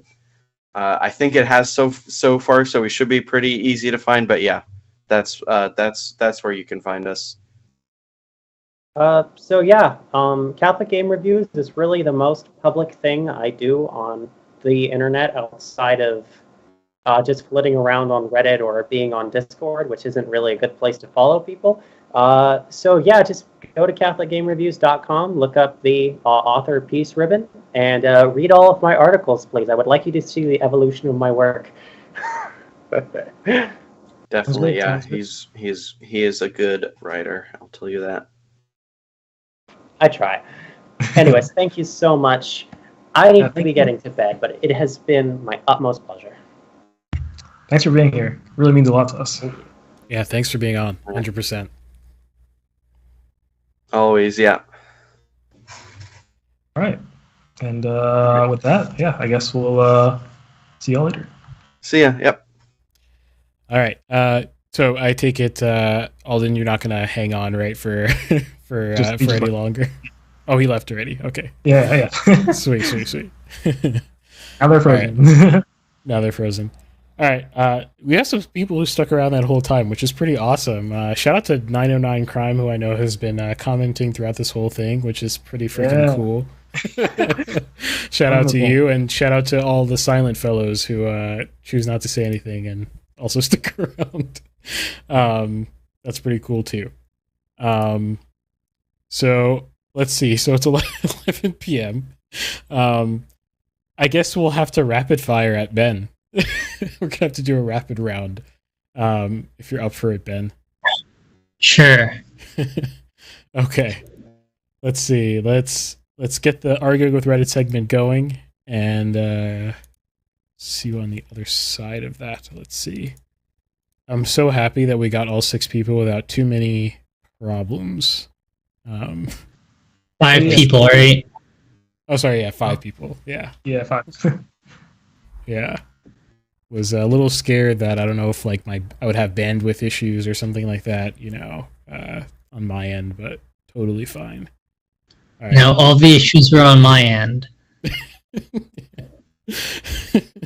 Yeah. Let's see. Let's pull. Okay. Looks like it's still showing up for. Looks like I've cropped you weirdly. Either you move or slightly. Do you want me to recrop you? Would that be more comfortable? How? You have to go down, I think, right? Wait, how does this? I don't. Well, I'm like straightforward. I don't know. Okay, is that good enough? Yeah, it's good enough. Yeah. Okay, oh, wait, I'm on the wrong. Wait. I'm on the wrong menu. Oh, hold on. It is really. Yeah. I'm like, why am I huge? It's probably as good as I'm gonna get. Wait, but that was the wrong one. Okay, so you gotta reorganize yourself. Okay. Why? I don't know why this is so. I mean, normally this doesn't happen. Okay, is that acceptable? Yeah, that's perfect. Although Nathan is now like weirdly huge. Move the camera. Okay, good. That's the best I can do. All right, let's hop in. Here we go. Mixed media music. All right, welcome to Mixed Media Music, where today we will be arguing with Reddit. We're going to be doing a quick round of arguing with Reddit because if you're watching the live show, we have gone pretty late, haven't gotten to my segment yet. So yeah, we'll be keeping it as quick as I can. If you are new to this podcast, arguing with Reddit is where there's one hot take that I selected for myself, but the other hot takes from Reddit or other places on the internet, my co-hosts have found for me. I don't know if they are. They're going to present them to me, and you get to hear my thoughts on controversial things on the internet related to music, of course. Yeah, let's get started. All right, so first one is from Nathan. So if Nathan, you want to give us a lowdown. What did I even send? I'm gonna have to get a bit close to read this. Can you read the title? It's cut off, so I can just remember what it is. I don't have the stream open. Okay, yeah. So it says, if some classical music masterpieces were released today, do you think that they would still be considered revolutionary and great?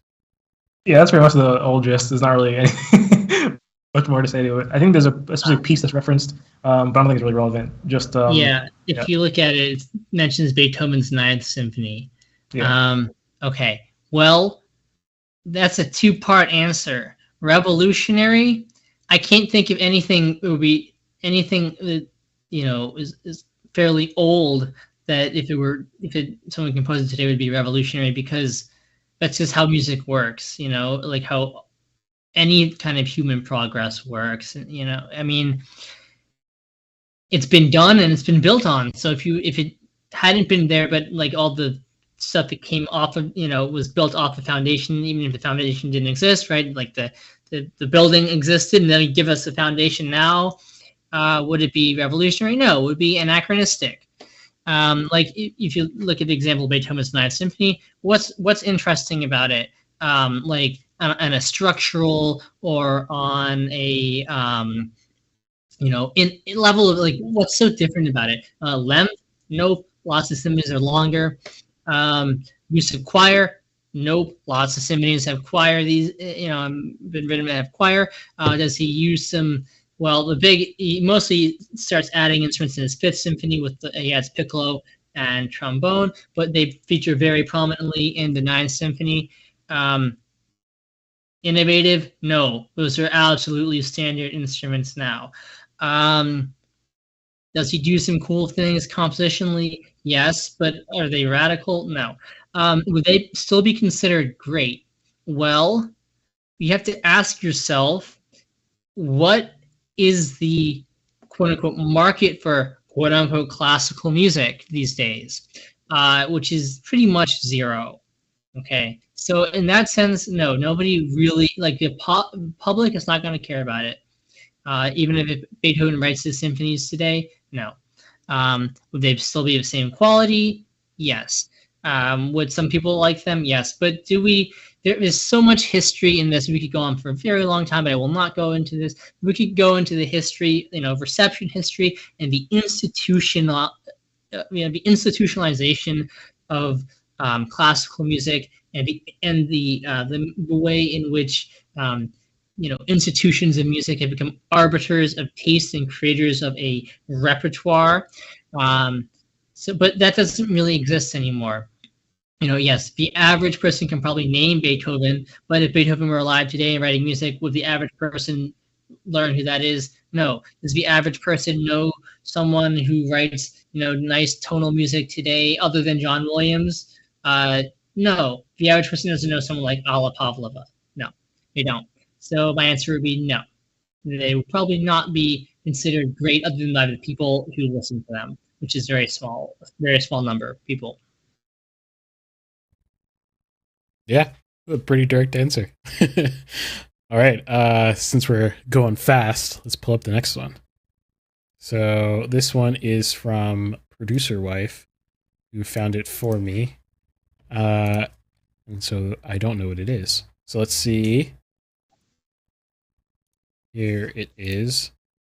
And so it says, historical musicology should be taught to children and teenagers in grade school. And then there's a whole paragraph.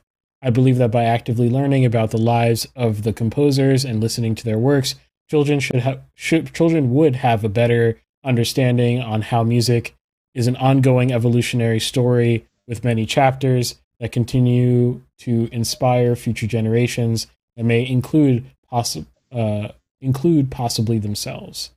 And then it would be imperative that children know about the different time periods in music. I believe it's crucial that they know the difference from Baroque to classicism, medieval, and Renaissance. So it fits pretty well with the last one. So that's this person's take. Yeah, I'm all for it. I really wasn't aware that this wasn't a big thing, but apparently it's really not in schools. There are a lot of schools will have their musical, the music class and just kind of fundamentals of music, and you play your recorder. And interestingly enough, that's not exactly so. This is actually kind of important for me because that's how I got into music well, maybe not music necessarily in general, but certainly into classical music, quote unquote classical music. It was because my school I went through, K through 8 school, we had a music class that did both of these things. It was a combination of here's how to read basic rhythms, here's how to play a recorder, but also we spent each year talking about Baroque composers and on an incredibly surface level, about this stuff. But what did I have a sense of these time periods and who the top 10 composers, whatever that means, but the 10 most famous composers are? Yes. And what actually kind of got me into classical music was a very specific moment in my life when that happened. We were talking about Beethoven's Ninth Symphony, so going back to the last hot take, we were talking about it in class, and we were mostly talking about only talking about the last movement, right? The quote unquote Ode to Joy, right? I'm using quote unquote a lot in this, but that's okay. Yeah, so we talked about that, and I'm like, well, I know my dad has a CD that has the whole thing on it, and it's way more than just that. So why don't I just listen to it?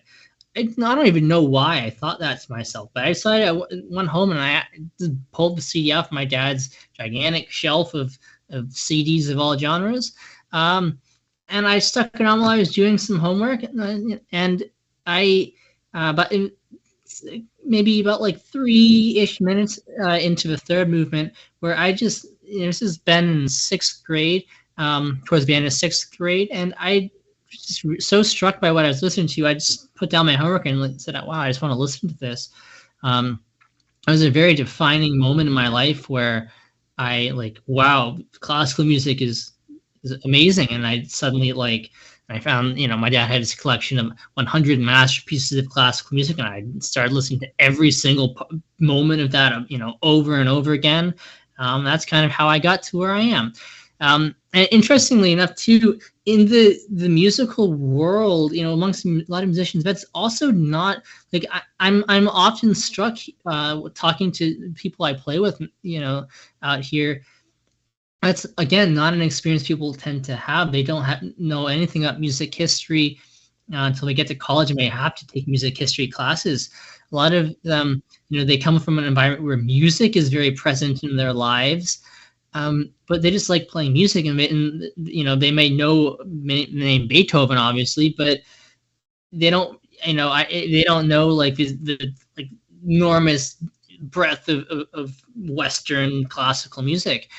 So it's kind of interesting to me. Some people, I know some people who do as well, but it seems like the majority of people don't have that experience. So I'm all for that kind of education for young kids. Cool.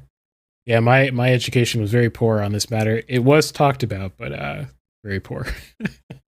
Yeah, I think I recall a similar experience, just like very surface level information being given on this topic. Yeah. Also, Yeah, go ahead. I was going to say, and I know that like for the people who went, were in middle school with me, they thought it was the most boring and stupid class in the world. I don't know like that it was done necessarily in a way that like would excite the average person. I was just clearly like not the average person. Somehow this thought popped into my head that why don't I just listen to the rest of Beethoven's Ninth Symphony? I had no idea. I don't know why that thought popped into my head. So clearly I was not the average student, but I think if it's done well, I think it's a valuable thing for people to know. For sure. Also, before we do the last one, I, on the fly, invented the chat overlay for the whiteboard when it's not in use for arguing with Reddit, which is awesome. So now we can see the chat during the arguing with Reddit segment. So big unveiling. Yeah. Let me pull up the next one. So this one's the one Ben found for himself. Let's see. Here we go.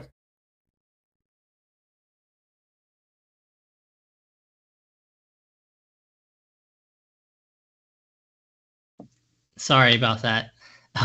Yeah, so this is a really long post here. And I'm not going to read through all of it. I'm just going to read through the title. And that should give you the idea. I actually started writing out a response to this earlier. And then I realized, you know what, I should save this for the show. And if we don't, I'm trying to keep it short, so I may end up adding some more things in writing to this too. But I think it's a fascinating question. So the question is, if Bach birthed the classical era and Beethoven started the Romantic era, who can be credited for starting the modern era? Okay. So user Saturn555 has posted this, and it's a really fascinating question. And this user has taken a lot of flack in the comments because we can debate this historically, right? Real quick question. When did the modern period start? All right, so that's right. We have to define what modernism is, right? Yes, that's part of the question. Yeah.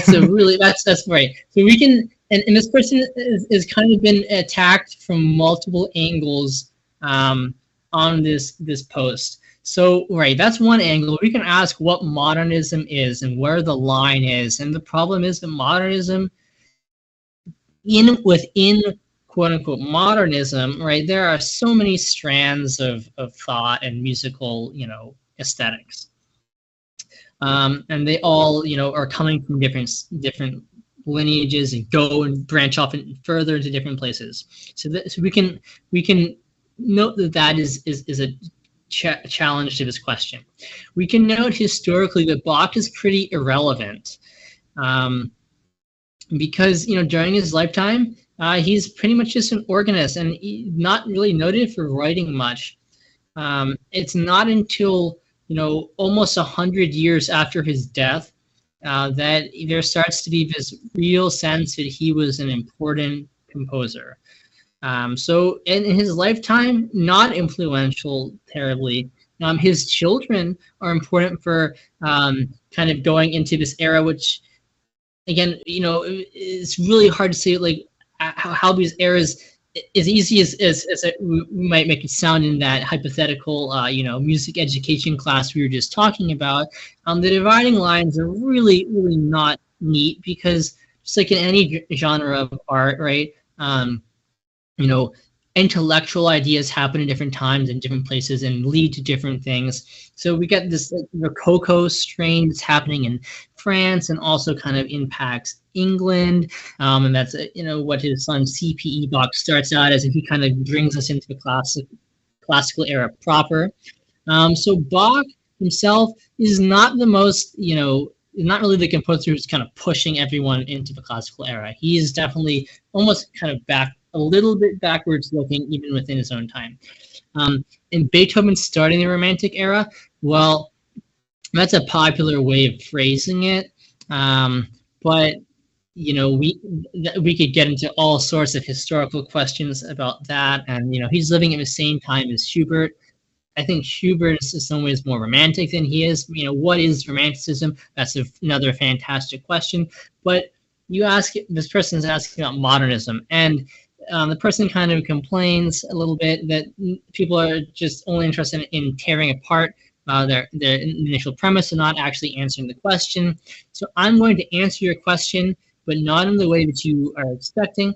My answer is who started the modern era and musical composition? And my answer is, if I have to give you one name, it's Friedrich Nietzsche.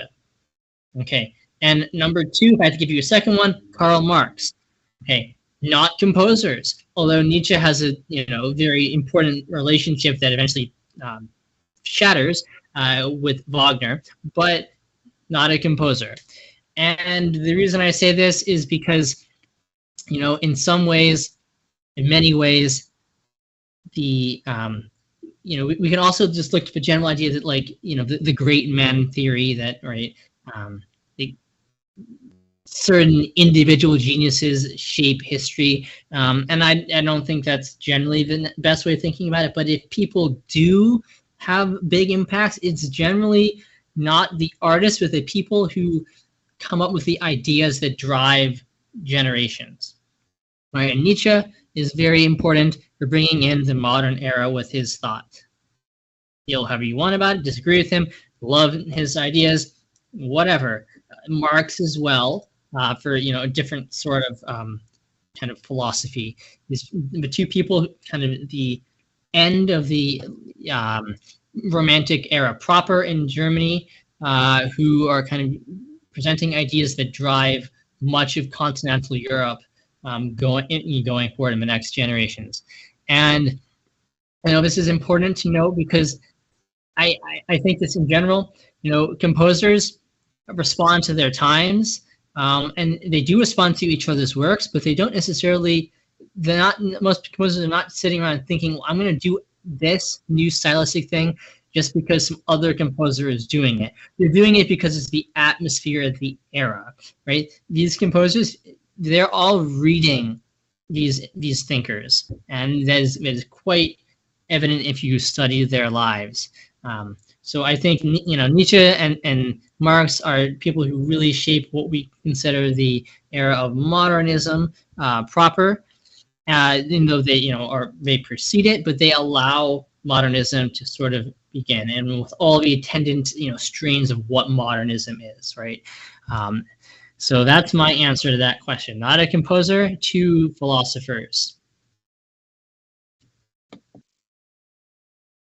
That makes complete sense to me because I could say very similar things about the film world, except the film world is younger, so it has a lot of interesting other things that sort of permeate because of its youth in comparison. So yeah, totally agree that philosophers are probably more important than even the iterations upon prior generations of artists and etc. So yeah,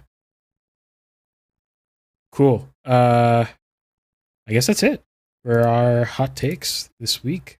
So yeah, if you're listening to this in post, this is a fast round because we went on a beautiful long interview with the folks at Catholic Game Reviews. And if you want to check that out, you just got to go to our podcasts or our YouTube or our Rumble and find that video that came out just before this one. And what I'll be talking about in the next segment is black and white movies. So with that, see you next week. All right. Let's hop into it. And I'm gonna be super fast. I have a outline that is reasonable. So we'll just hop into it. Let's see. Switch views. and switch topics. There we go. And here's the intro. Mixed Media Movies. And welcome back to Mixed Media. It is currently 11:30 p.m. Eastern Time as we're filming this. And if you didn't know, this is a live show as well as a podcast. So if you want to check out any links to see this live show, we go on usually for around 2 hours. Today is a little bit longer because I had a really excellent long interview with the folks at Catholic Game Reviews with Nathan. Talked about all kinds of things, including the progression of games and some hot takes that you can check out by checking out our podcast pages and our video pages. All right, so today I postponed my normal topic, or my scheduled topic, I should say, which was supposed to be the CIA and Hitchcock, which I had been hyping up and I was super excited for because I had sort of built up to this moment and our understanding of how art is influenced by economics, by different social factors, and by government, and so we're going through that whole thing. And then I want to talk about Hitchcock, great filmmaker, of course, with his interesting experience with the CIA. But I had a very busy week last week. And so I didn't get a chance to do the research that I wanted to do to make a really excellent episode. So instead, I thought of something different to talk about this week. So this week, I'm talking about black and white films. And not just any black and white films. I'll be talking about mostly modern black and white films. So post-black and white age, especially, as we see it sort of resurging in the last 3 years or so, becoming almost like a trendy thing to make black and white films, which seems kind of odd to people, and I want to break some of that down. So what are these black and white films that have been coming out? So I'll give you a list. So on the Oscars this year, on the stage, what comes to mind is the film Belfast, which I watched. A good film overall. And the film The Tragedy of Macbeth, which is what features in the thumbnail right there, which I've yet to see, but is definitely on my watch list. Some A-list actors in there that I want to see smash some Shakespeare very well. Hopefully, I cross my fingers. And so, these films were done in black and white on the Oscar stage, but there have been plenty of more films that have come out in black and white, including, let me get my list out here, The French Dispatch, which stars Timothy Chalamet, who is very trendy these days. I think he's a trendy figure amongst the ladies, is my understanding. So that is well beyond my years of that high school talk about the boy actor or whatever. But in any case, let's see. We've got The French Dispatch. Let's see. There's a few others on my list. Oh, yes. Very interestingly, Parasite recently came out. Parasite, the Oscar-winning film for Best Picture, I think in 2019, if I remember correctly. Either that or 2018. Parasite was recut in black and white and came out recently, which is very interesting. And I'm sure there are a few more that I'm going to forget. Oh yes, there's Being the Ricardos apparently has a section in black and white, and there's a film called sorry for my disorganization here.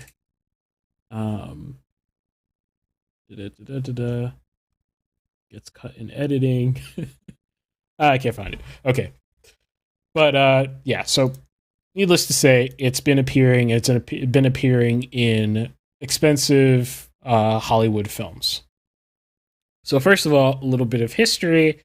Of course, filmmaking starts in black and white, right? It starts in a lot of in a lot of technically simpler ways, right? So we have black and white.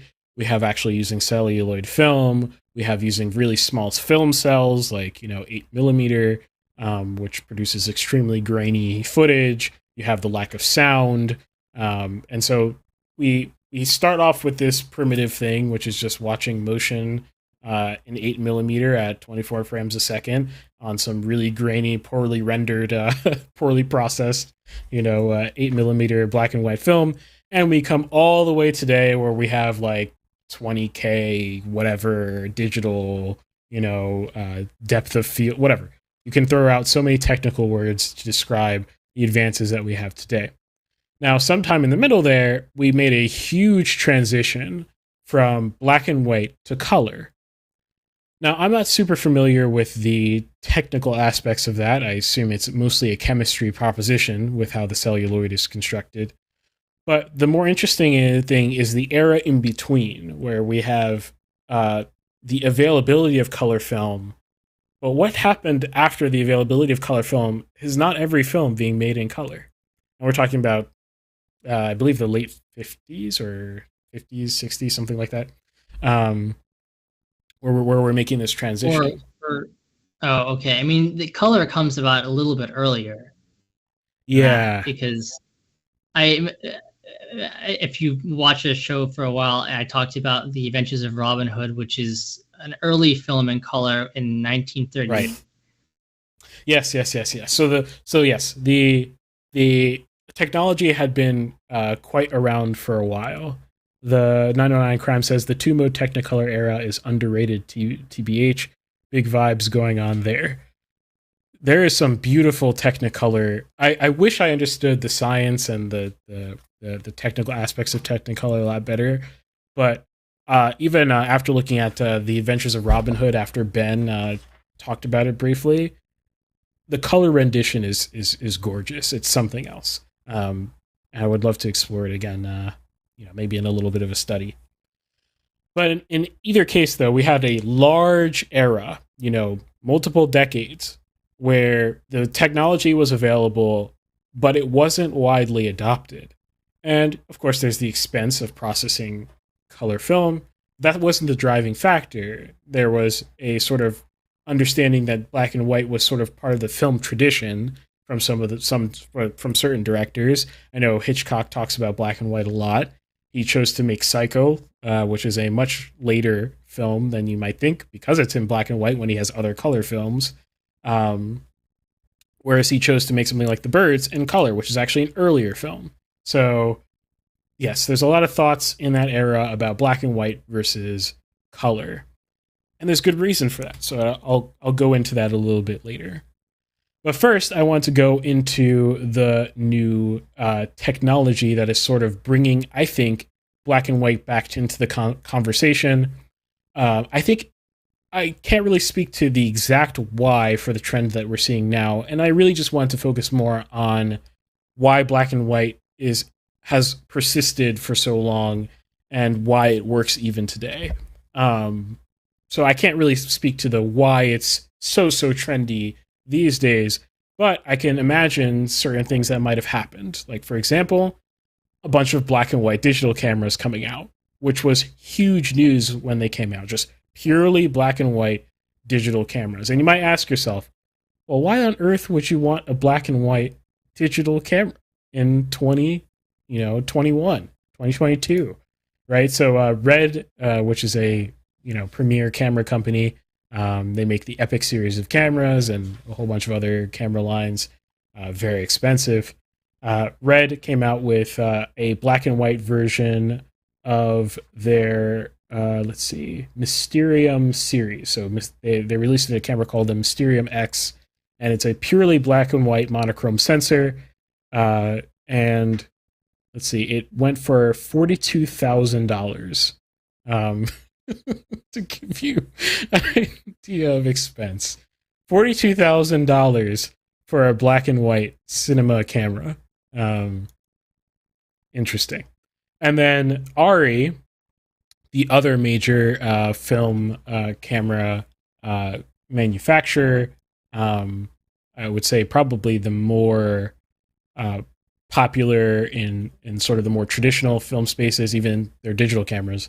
Ari came out with their Alexa XT black and white, which had some other interesting technological things like high frame rate stuff and whatever, but the operating thing was it's all black and white. The only thing it can do is black and white. There's no mode. You can't switch it into color. It's just black and white.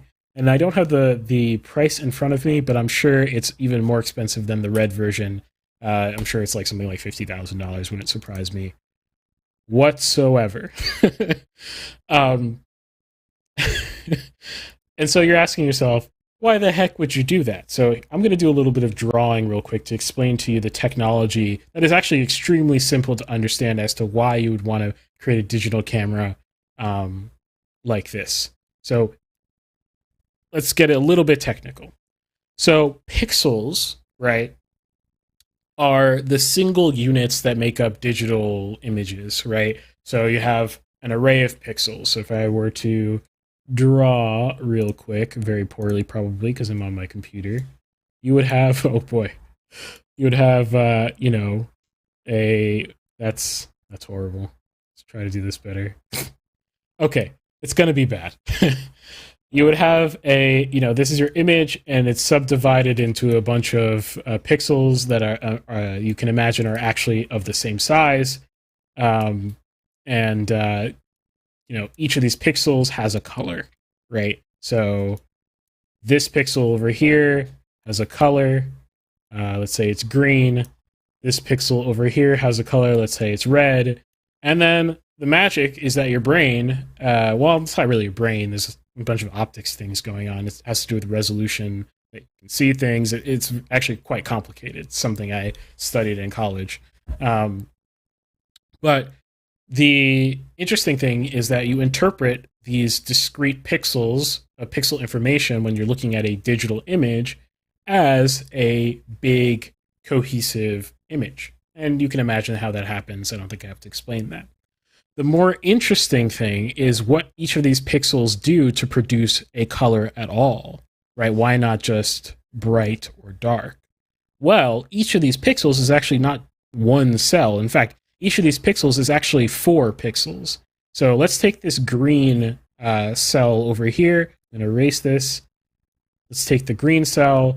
And if you're listening to podcast only, we have 4 little cells making up the one big pixel. And these 4 little cells making up the one big pixel each have a color. And the way each of these have a color is they put a little gel material on top of what's called a diode, which is what the cell really is, the thing that produces the light. They put a little gel over the diode to give it a color that it receives. So if light hits this pixel, it hits a green filter on top of a diode. All the non-green light gets filtered out, and then the remaining green light hits the diode, and that sends a signal to the digital components in your camera that do some crazy processing afterwards. So the typical layout of these things, I'm probably going to get wrong the directionality of it, but it's more or less, that's not right. More or less 2 green pixels, 1 red pixel, and 1 blue pixel. And if you know anything about digital images, this is RGB, magically, right? So we think about digital images in terms of how much red there is, how much green there is, and how much blue there is in the entire image and in these particular pixels. So that's how this works. But what if you took off the coding of these particular cells? What would you have? Well, you'd lose all color information now, right? Because you couldn't tell the difference between a photon that has a lot of, or a photon rather, that's frequency is more like green versus more like red. You would only have intensity information now because you didn't do any filtering. So if I go ahead and undo this so that we remove those cells, all we have now are black and white cells, right? So this might be darker. Well, actually, they're all just the same, I should say. And now we're just telling the sensitivity in all 4 of those cells. So without doing any work or development or anything interesting to the sensor, I have actually just quadrupled the amount of spatial information by sacrificing color information. So now for every color cell I used to have in that sensor, now I have 4 black and white cells, which gives me what? It gives me massive amounts of resolution, right? So if I had a 10K, sensor before, or let's say 4K sensor before, now I actually have a 16K sensor all of a sudden by doing nothing or removing the coding off of these particular cells. That's the really basic science behind why these people came out with these cameras, because some people actually desire that level of resolution at the sacrifice of color. A lot of these are for commercials or other things, or things where you want to draw stills from them. So you want to be able to take a still out of the video and still be nice quality. But the primary thing is that you get a massive more amount of resolution. But there are other byproducts. So I'm not going to explain the math behind this and get into it too much. But basically, every pixel has a range of specificity. So if you're familiar with 8-bit, right, that's 256, I believe. Possible values between 0 and 255 that any pixel could have for red, green, or blue. Right, so red could be anywhere between 0 and 255, and so on and so forth for each individual cell in a color pixel. If I made that black and white now, what I could possibly do is I can describe more levels of gradation in the one resulting pixel information that gets recorded, because now instead of describing a red, a green, and a blue, taking up the same amount of data space, taking up the same amount of processing power, now I can describe a whole huge range of black and white, which is now going to be, is it quadruple or is it exponential? I don't know. You'd have to do the math. A huge range of black and white granularity, essentially. So what you end up getting is a lot more depth, not color depth, that's what you usually call it, tonal depth, right? So now, if you've ever been on YouTube and you see darker videos and unfortunately there's like some gradient in the background and you get what's called banding, where like the background has like these weird like bands of like, oh, this is white and then this is like a little bit gray and this is a little bit darker. What's happening there is that the YouTube playback, and YouTube compression is also garbage, but that's a whole story for another day. The YouTube playback doesn't have enough information to display colors that are in between the bands.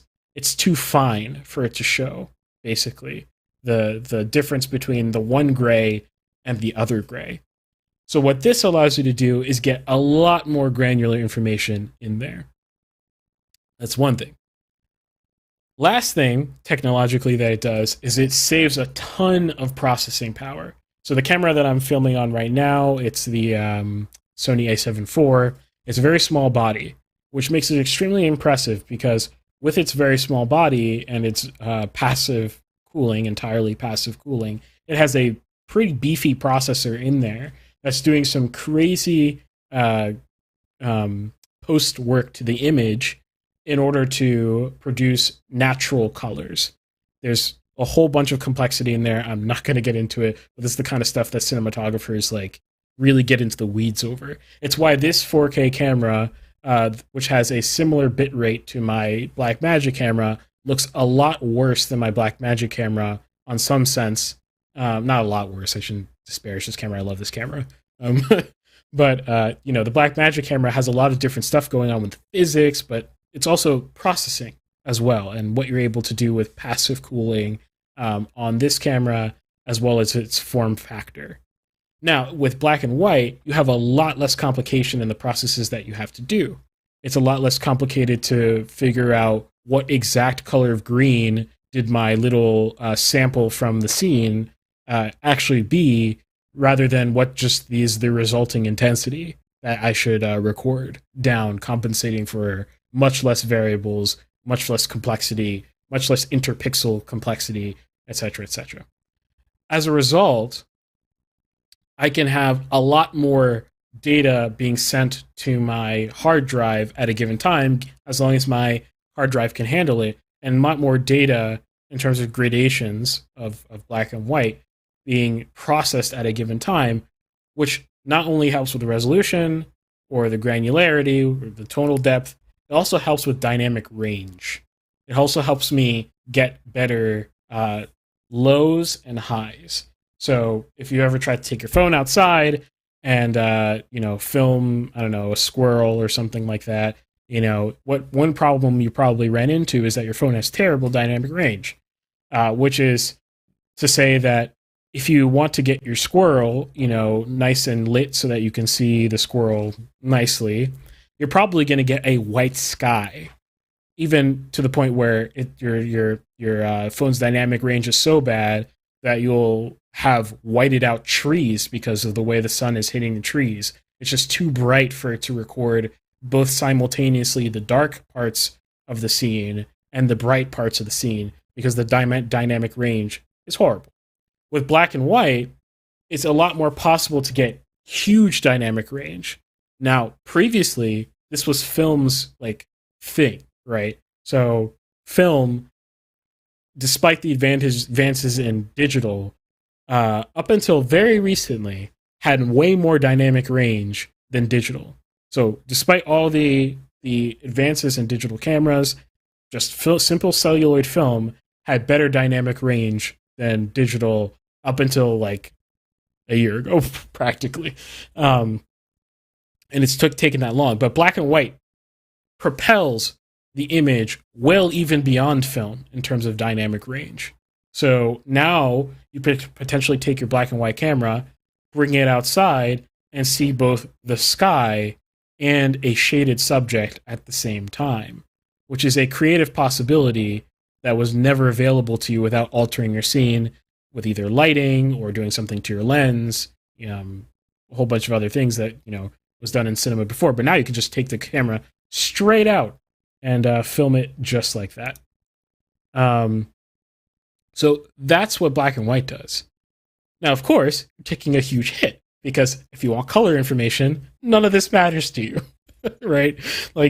This doesn't matter to you at all unless you have the specific niche of making black and white content. But what it does do, if you're a director and you're a creator, is it gets your mind going, because now you have time to refinance my home. Hilarious. Now what you have is the ability to use this new tool, which I guarantee you, I know how directors think. For this camera comes out despite it being $42,000. This is on the studio's dime. Who cares? You can think, maybe I will make a black and white film because I can experiment with these other things. So that's one of the things I think is going on here. Despite some of these films ended up being shot not on these new black and white cameras, like Belfast was shot on a color camera, just post-processed into black and white. I still wouldn't be surprised if what prompted the thought was these cameras, becoming more prevalent.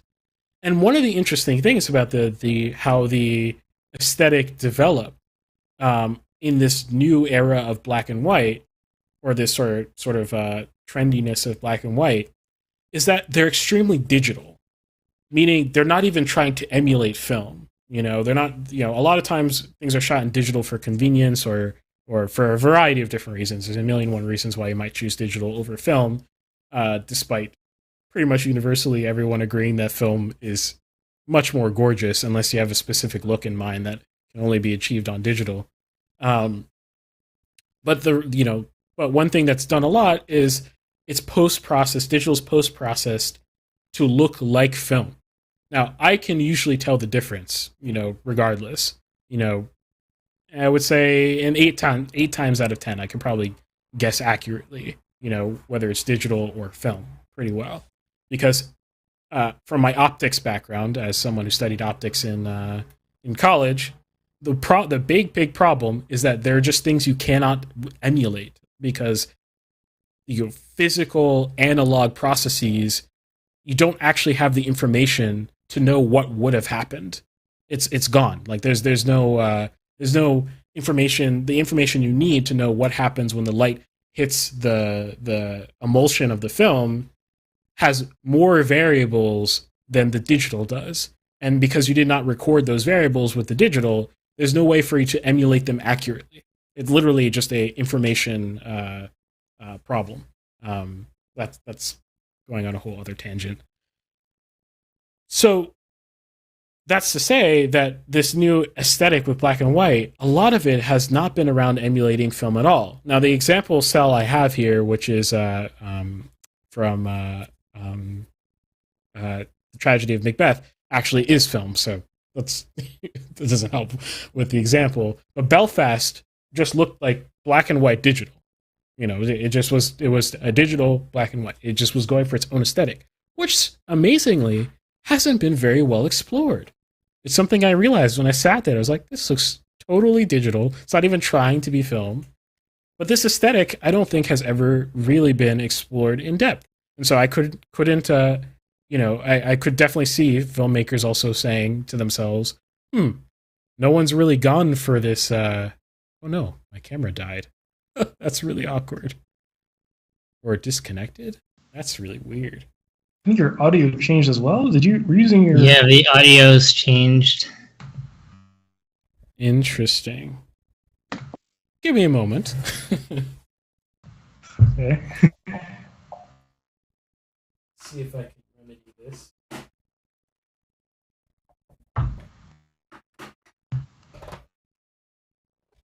Shouldn't have died, which is the weird part. It's literally plugged in, so I did something wrong. We can barely hear you, given your current microphone situation has changed, it seems. Okay. You sound almost like you're underwater, which is very odd. But... Also, do we always have our titles underneath ourselves? Like, isn't that only for the start? Oh, right, I forgot to take it off. Do I sound better now? At all? Yeah, normal. Oh gosh, you were really loud for a moment. Okay. My feed isn't back, so let me reconnect that. Sorry. Had to switch out the bat. I guess we were streaming for that long. Maybe we haven't streamed that long with this camera. I have no idea. Yes, I do wish to continue. Sorry for the awkwardness, people. Okay. I should be back. Am I, Yeah. You're good. Yeah. Okay. Yeah, so I was just saying that, the aesthetic hasn't been really explored, so it's been interesting to see, okay, maybe some filmmakers are going to explore this aesthetic. Now, I wanted to talk for a moment about, and I'll be fast about this. I want to talk for a moment about color in general. So I would say I'm an amateur colorist. So I've done a few, projects where I've colored for productions. I don't consider myself, super masterful at it because it's a science and an art that is extremely complicated. And shout out to you colorists out there. Y'all are amazing.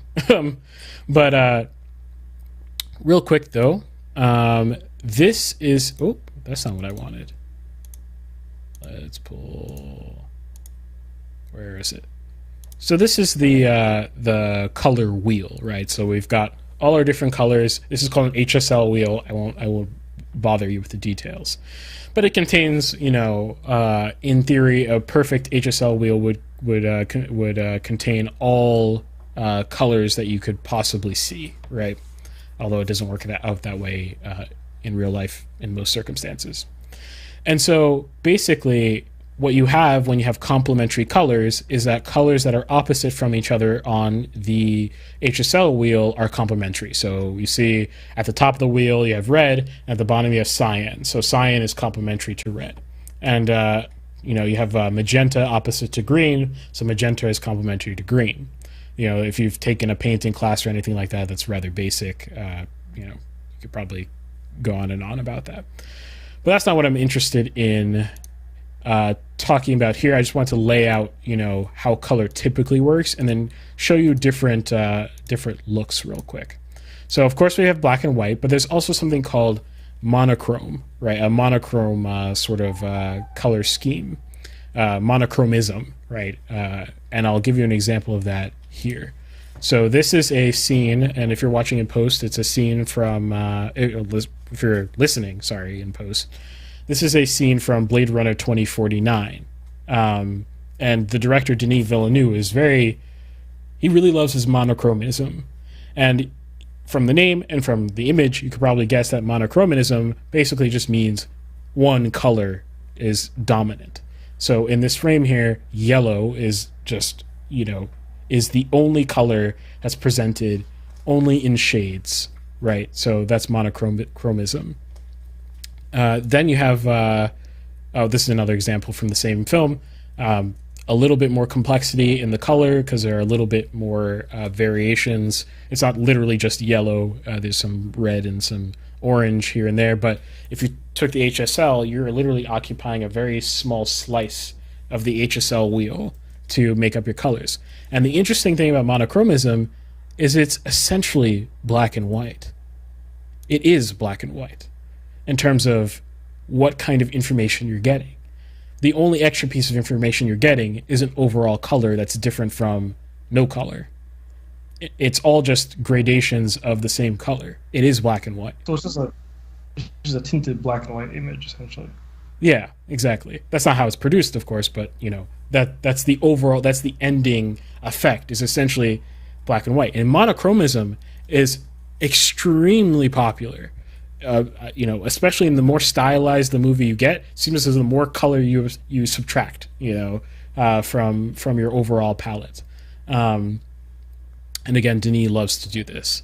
Then we have, that's funny. Let me fix that real quick.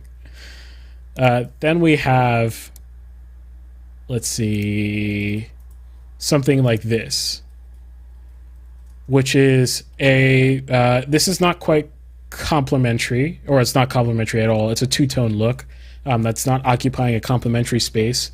But what it's doing is it's using two colors. This is from the movie Joker.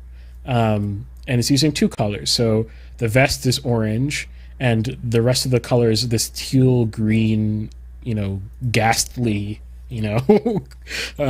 gross color that's occupying the rest of the space. And if you watch the entire film, it's this two-tone look is prevalent throughout. All we've done is we've added another color, and now we have some color information. We've got this incredibly stylized look. And then if you take it to the other end of the spectrum, which is something that, let's say, not the extreme other end of the spectrum, but you take it a stylized look and you add even more color, you get something like this. Oh, wow, that changed on the fly. That was weird. Oh boy, I'm having problems showing these images. There we go. You get something like this, which is from the opening scene in Glorious Bastards, one of the best scenes of all time, and I'll fight you over that. This scene right here, there's a lot of color information, right? So there's a lot more. However, it's still constrained, right? So we've got an overall dominance of this teal in the jacket. The jacket was almost certainly just probably had a hint of teal. I'm sure it was mostly black on set, or the way it probably looked. But the colors really brought out the teal, I'm sure, in the jacket. And it's doing a complementary thing with the orange of the skin tones and the earth tones of the table, but there's actually just a lot more color in general here. Like the skin tone colors are just completely different from the guy's wardrobe here, and we've got some greenish things happening in the background. It looks more true to life, although while remaining very stylized. And I could bring up an example. Let's say a film like Coda would be probably the far end, where it's like mostly naturally available colors. Still, anything that's colored is going to be stylized, as it should be, but much more sort of like true to life colors happening, not as constrained. The reason I show those examples is to show the variety of different kinds of ways you can approach color and how they affect the way we look at why black and white is interesting. The less color you have in the scene, it seems the more stylized of a look you get, well, maybe that's not the right way to put it, the more specific of a look you get, right? Like it's not sort of what they had on hand. It's a very specific set of colors, and they're really shoving it to the audience. These are the colors, right, that you're going to be looking at. And one of the interesting things, especially when I was thinking about this with monochromism and thinking about that as essentially black and white, is that in the sense of what they achieve, it's basically the same thing. What the things that these things bring out and point to you is to point away from color information and point towards the things that black and white really force you to look at, which is, I think, three things: texture, shape, and composition, right? So texture being like, the details, right? So if you look at the image at the bottom there, the texture is just very grungy, right? It's very very classic filmic type look. The stubble, the beard looks like it's crunchy. You could reach out, and it's almost like the lack of color brings more attention to all the little textures that are going on in the image, as well as shape. So you can have very specific shaping of everything happening in a scene. So oftentimes in black and white films, you'll see silhouettes being a dominant tool being used. Not just the silhouettes of people, but the silhouettes of objects is more common. So you'll have these buildings at weird angles, presenting these interesting shapes. And those interesting shapes, because they're very obvious to you, can communicate something. So take the same building that was making, I don't know, like let's say you have a building that looks sort of like a spearhead, let's say, just as a random example. When it's shot at a specific angle, it's silhouetted against the sun, it looks like a spearhead. And maybe we're about to see something violent happen, on screen. And this is the preceding image we get, is this very sharp, pointy shape. If you took that same image, that same silhouetted image, and you made it color, the association becomes less strong with something that's more violent, right? There's more distraction in the sense of, there's other components to look at. Oh, it's blue and red, and these add a little bit more information that distract from the overall shape. And then there's composition, which is essentially what the overall frame is balanced, like where things are positioned in the frame. So normally with color, there's color things that happen that change the composition, which is hard to describe without examples, which I didn't pull up. But like, color can change the way you look at what's foreground, midground, background. Color can change the way that you perceive something's weight in the frame. So like how much space it seems to take up can be a lot more, let's say, if it's a red than if it's an earth tone, right? So there's compositional things that happen with color that you have to account for.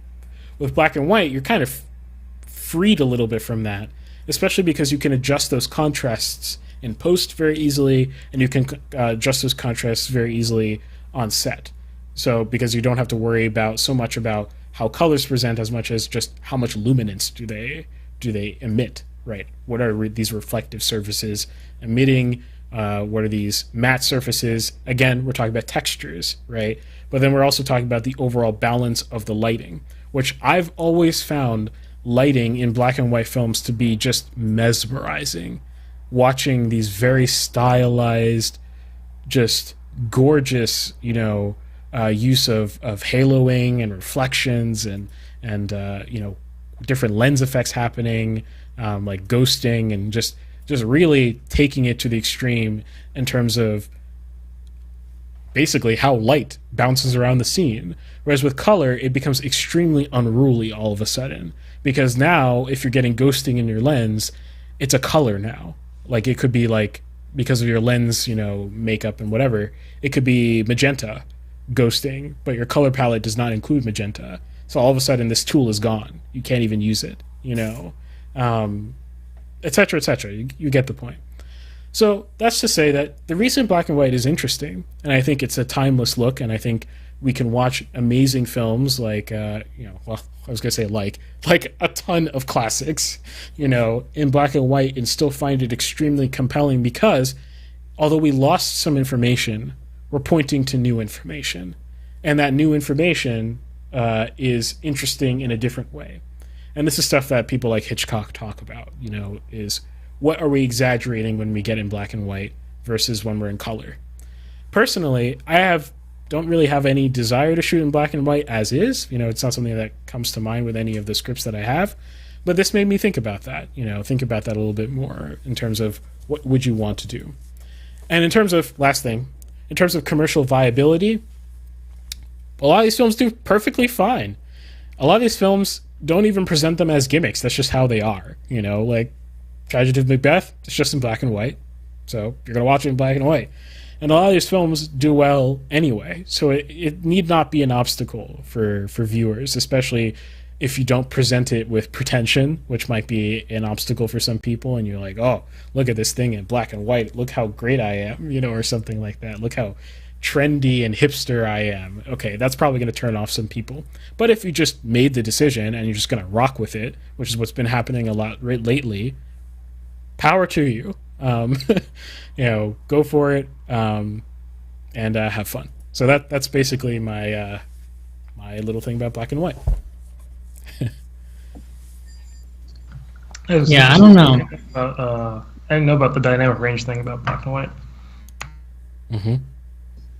Yeah, I don't know any of the science, but I will say as a complete, ignorant lay person, as it comes to all things visual and film, but just my experience watching some of these older films, like other films, Corn Gold, were kind of like the Seahawker in black and white, or things like Tarkovsky and Kurosawa. Right, I think only Kurosawa's very last film is in color.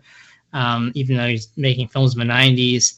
I don't know, my impression is that it's just more like, and it probably also has to do with, the difference in acting and directing, but it just feels like the emotions are like easy to read without being hammered, they're not like thrown in your face.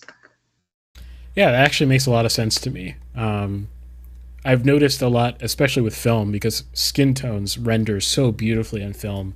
And this, again, is a physics thing. It's not something you can just fix with more software. It doesn't work that way.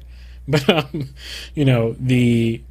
the way skin tones render on film, even in black and white, is so gorgeous. And a lot of times what happens, you get these just tight close-ups, especially, in the more like romantic, sort of period of filmmaking. You get these like tight close-ups, and you've got these special lenses just for these tight close-ups. And what's happening is all the skin texture on black and white film is just so readily apparent, and the way the skin moves and folds and creates these little micro expressions and all the beautiful human behavior, which is like almost all of film is just faces, right? Like you can distill down a lot of film to just looking at faces, I agree with you entirely that a lot of times, and yeah, there's a difference in acting. It's a little bit more romantic. There's a difference in directing and cinematography, in that era. But I would say even in something like Belfast, which doesn't even have the benefit of that beautiful rendering, the skin and the texture, whatever. I think I focused a little bit more on the acting, just that little bit more on the acting, as these movements and shapes become more part of what I'm paying attention to, because I don't have color information to distract me, quote unquote. It's just a trade-off, right? Between one decision and another. Yeah. And one that I think is interesting with monochromism. So if you want color, and you want to even change the color from scene to scene, but you also want to preserve shape, think about doing it with monochromism, right? And just saying, this scene is yellow, or this narrow range of yellows, right? Or something like that. and then you can preserve this shape thing, but also provide a mood with the color itself. And so you can sort of have this interesting both things happening. So yeah. Cool. I think that was a fun little thing. It is now 12:15 a.m. Is that a new record? Might be a new record. I don't know. But if there's anyone still out there, thank you for watching. I think 909 Crime was still around. Savage. Awesome. And thank you so much for watching. Unfortunately, I'm really behind in editing, and I'm really trying to fix that, although I feel like I'm fighting an uphill battle here because I'm a little behind. So forgive me if some of these things come out later and a little bit out of order as well, as certain things take precedent over others, like Oscar coverage is going to come out sooner than some of our older episodes that don't have a sort of timeliness to them. But I'm figuring it out. But the best thing that you could do, more than, I don't need money or anything like that, what I would love for you to do is smash the like button and share anything that you found interesting in the podcast, whether it's this episode, our music episodes, or gaming episodes. Whatever you find interesting, share it with a friend that might enjoy it, and also leave a comment with anything that you would like us to do differently or like us to do more, whatever it may be. Just let us know. So with that, I guess I'll see you next week. Thanks for watching. And thanks for watching and listening.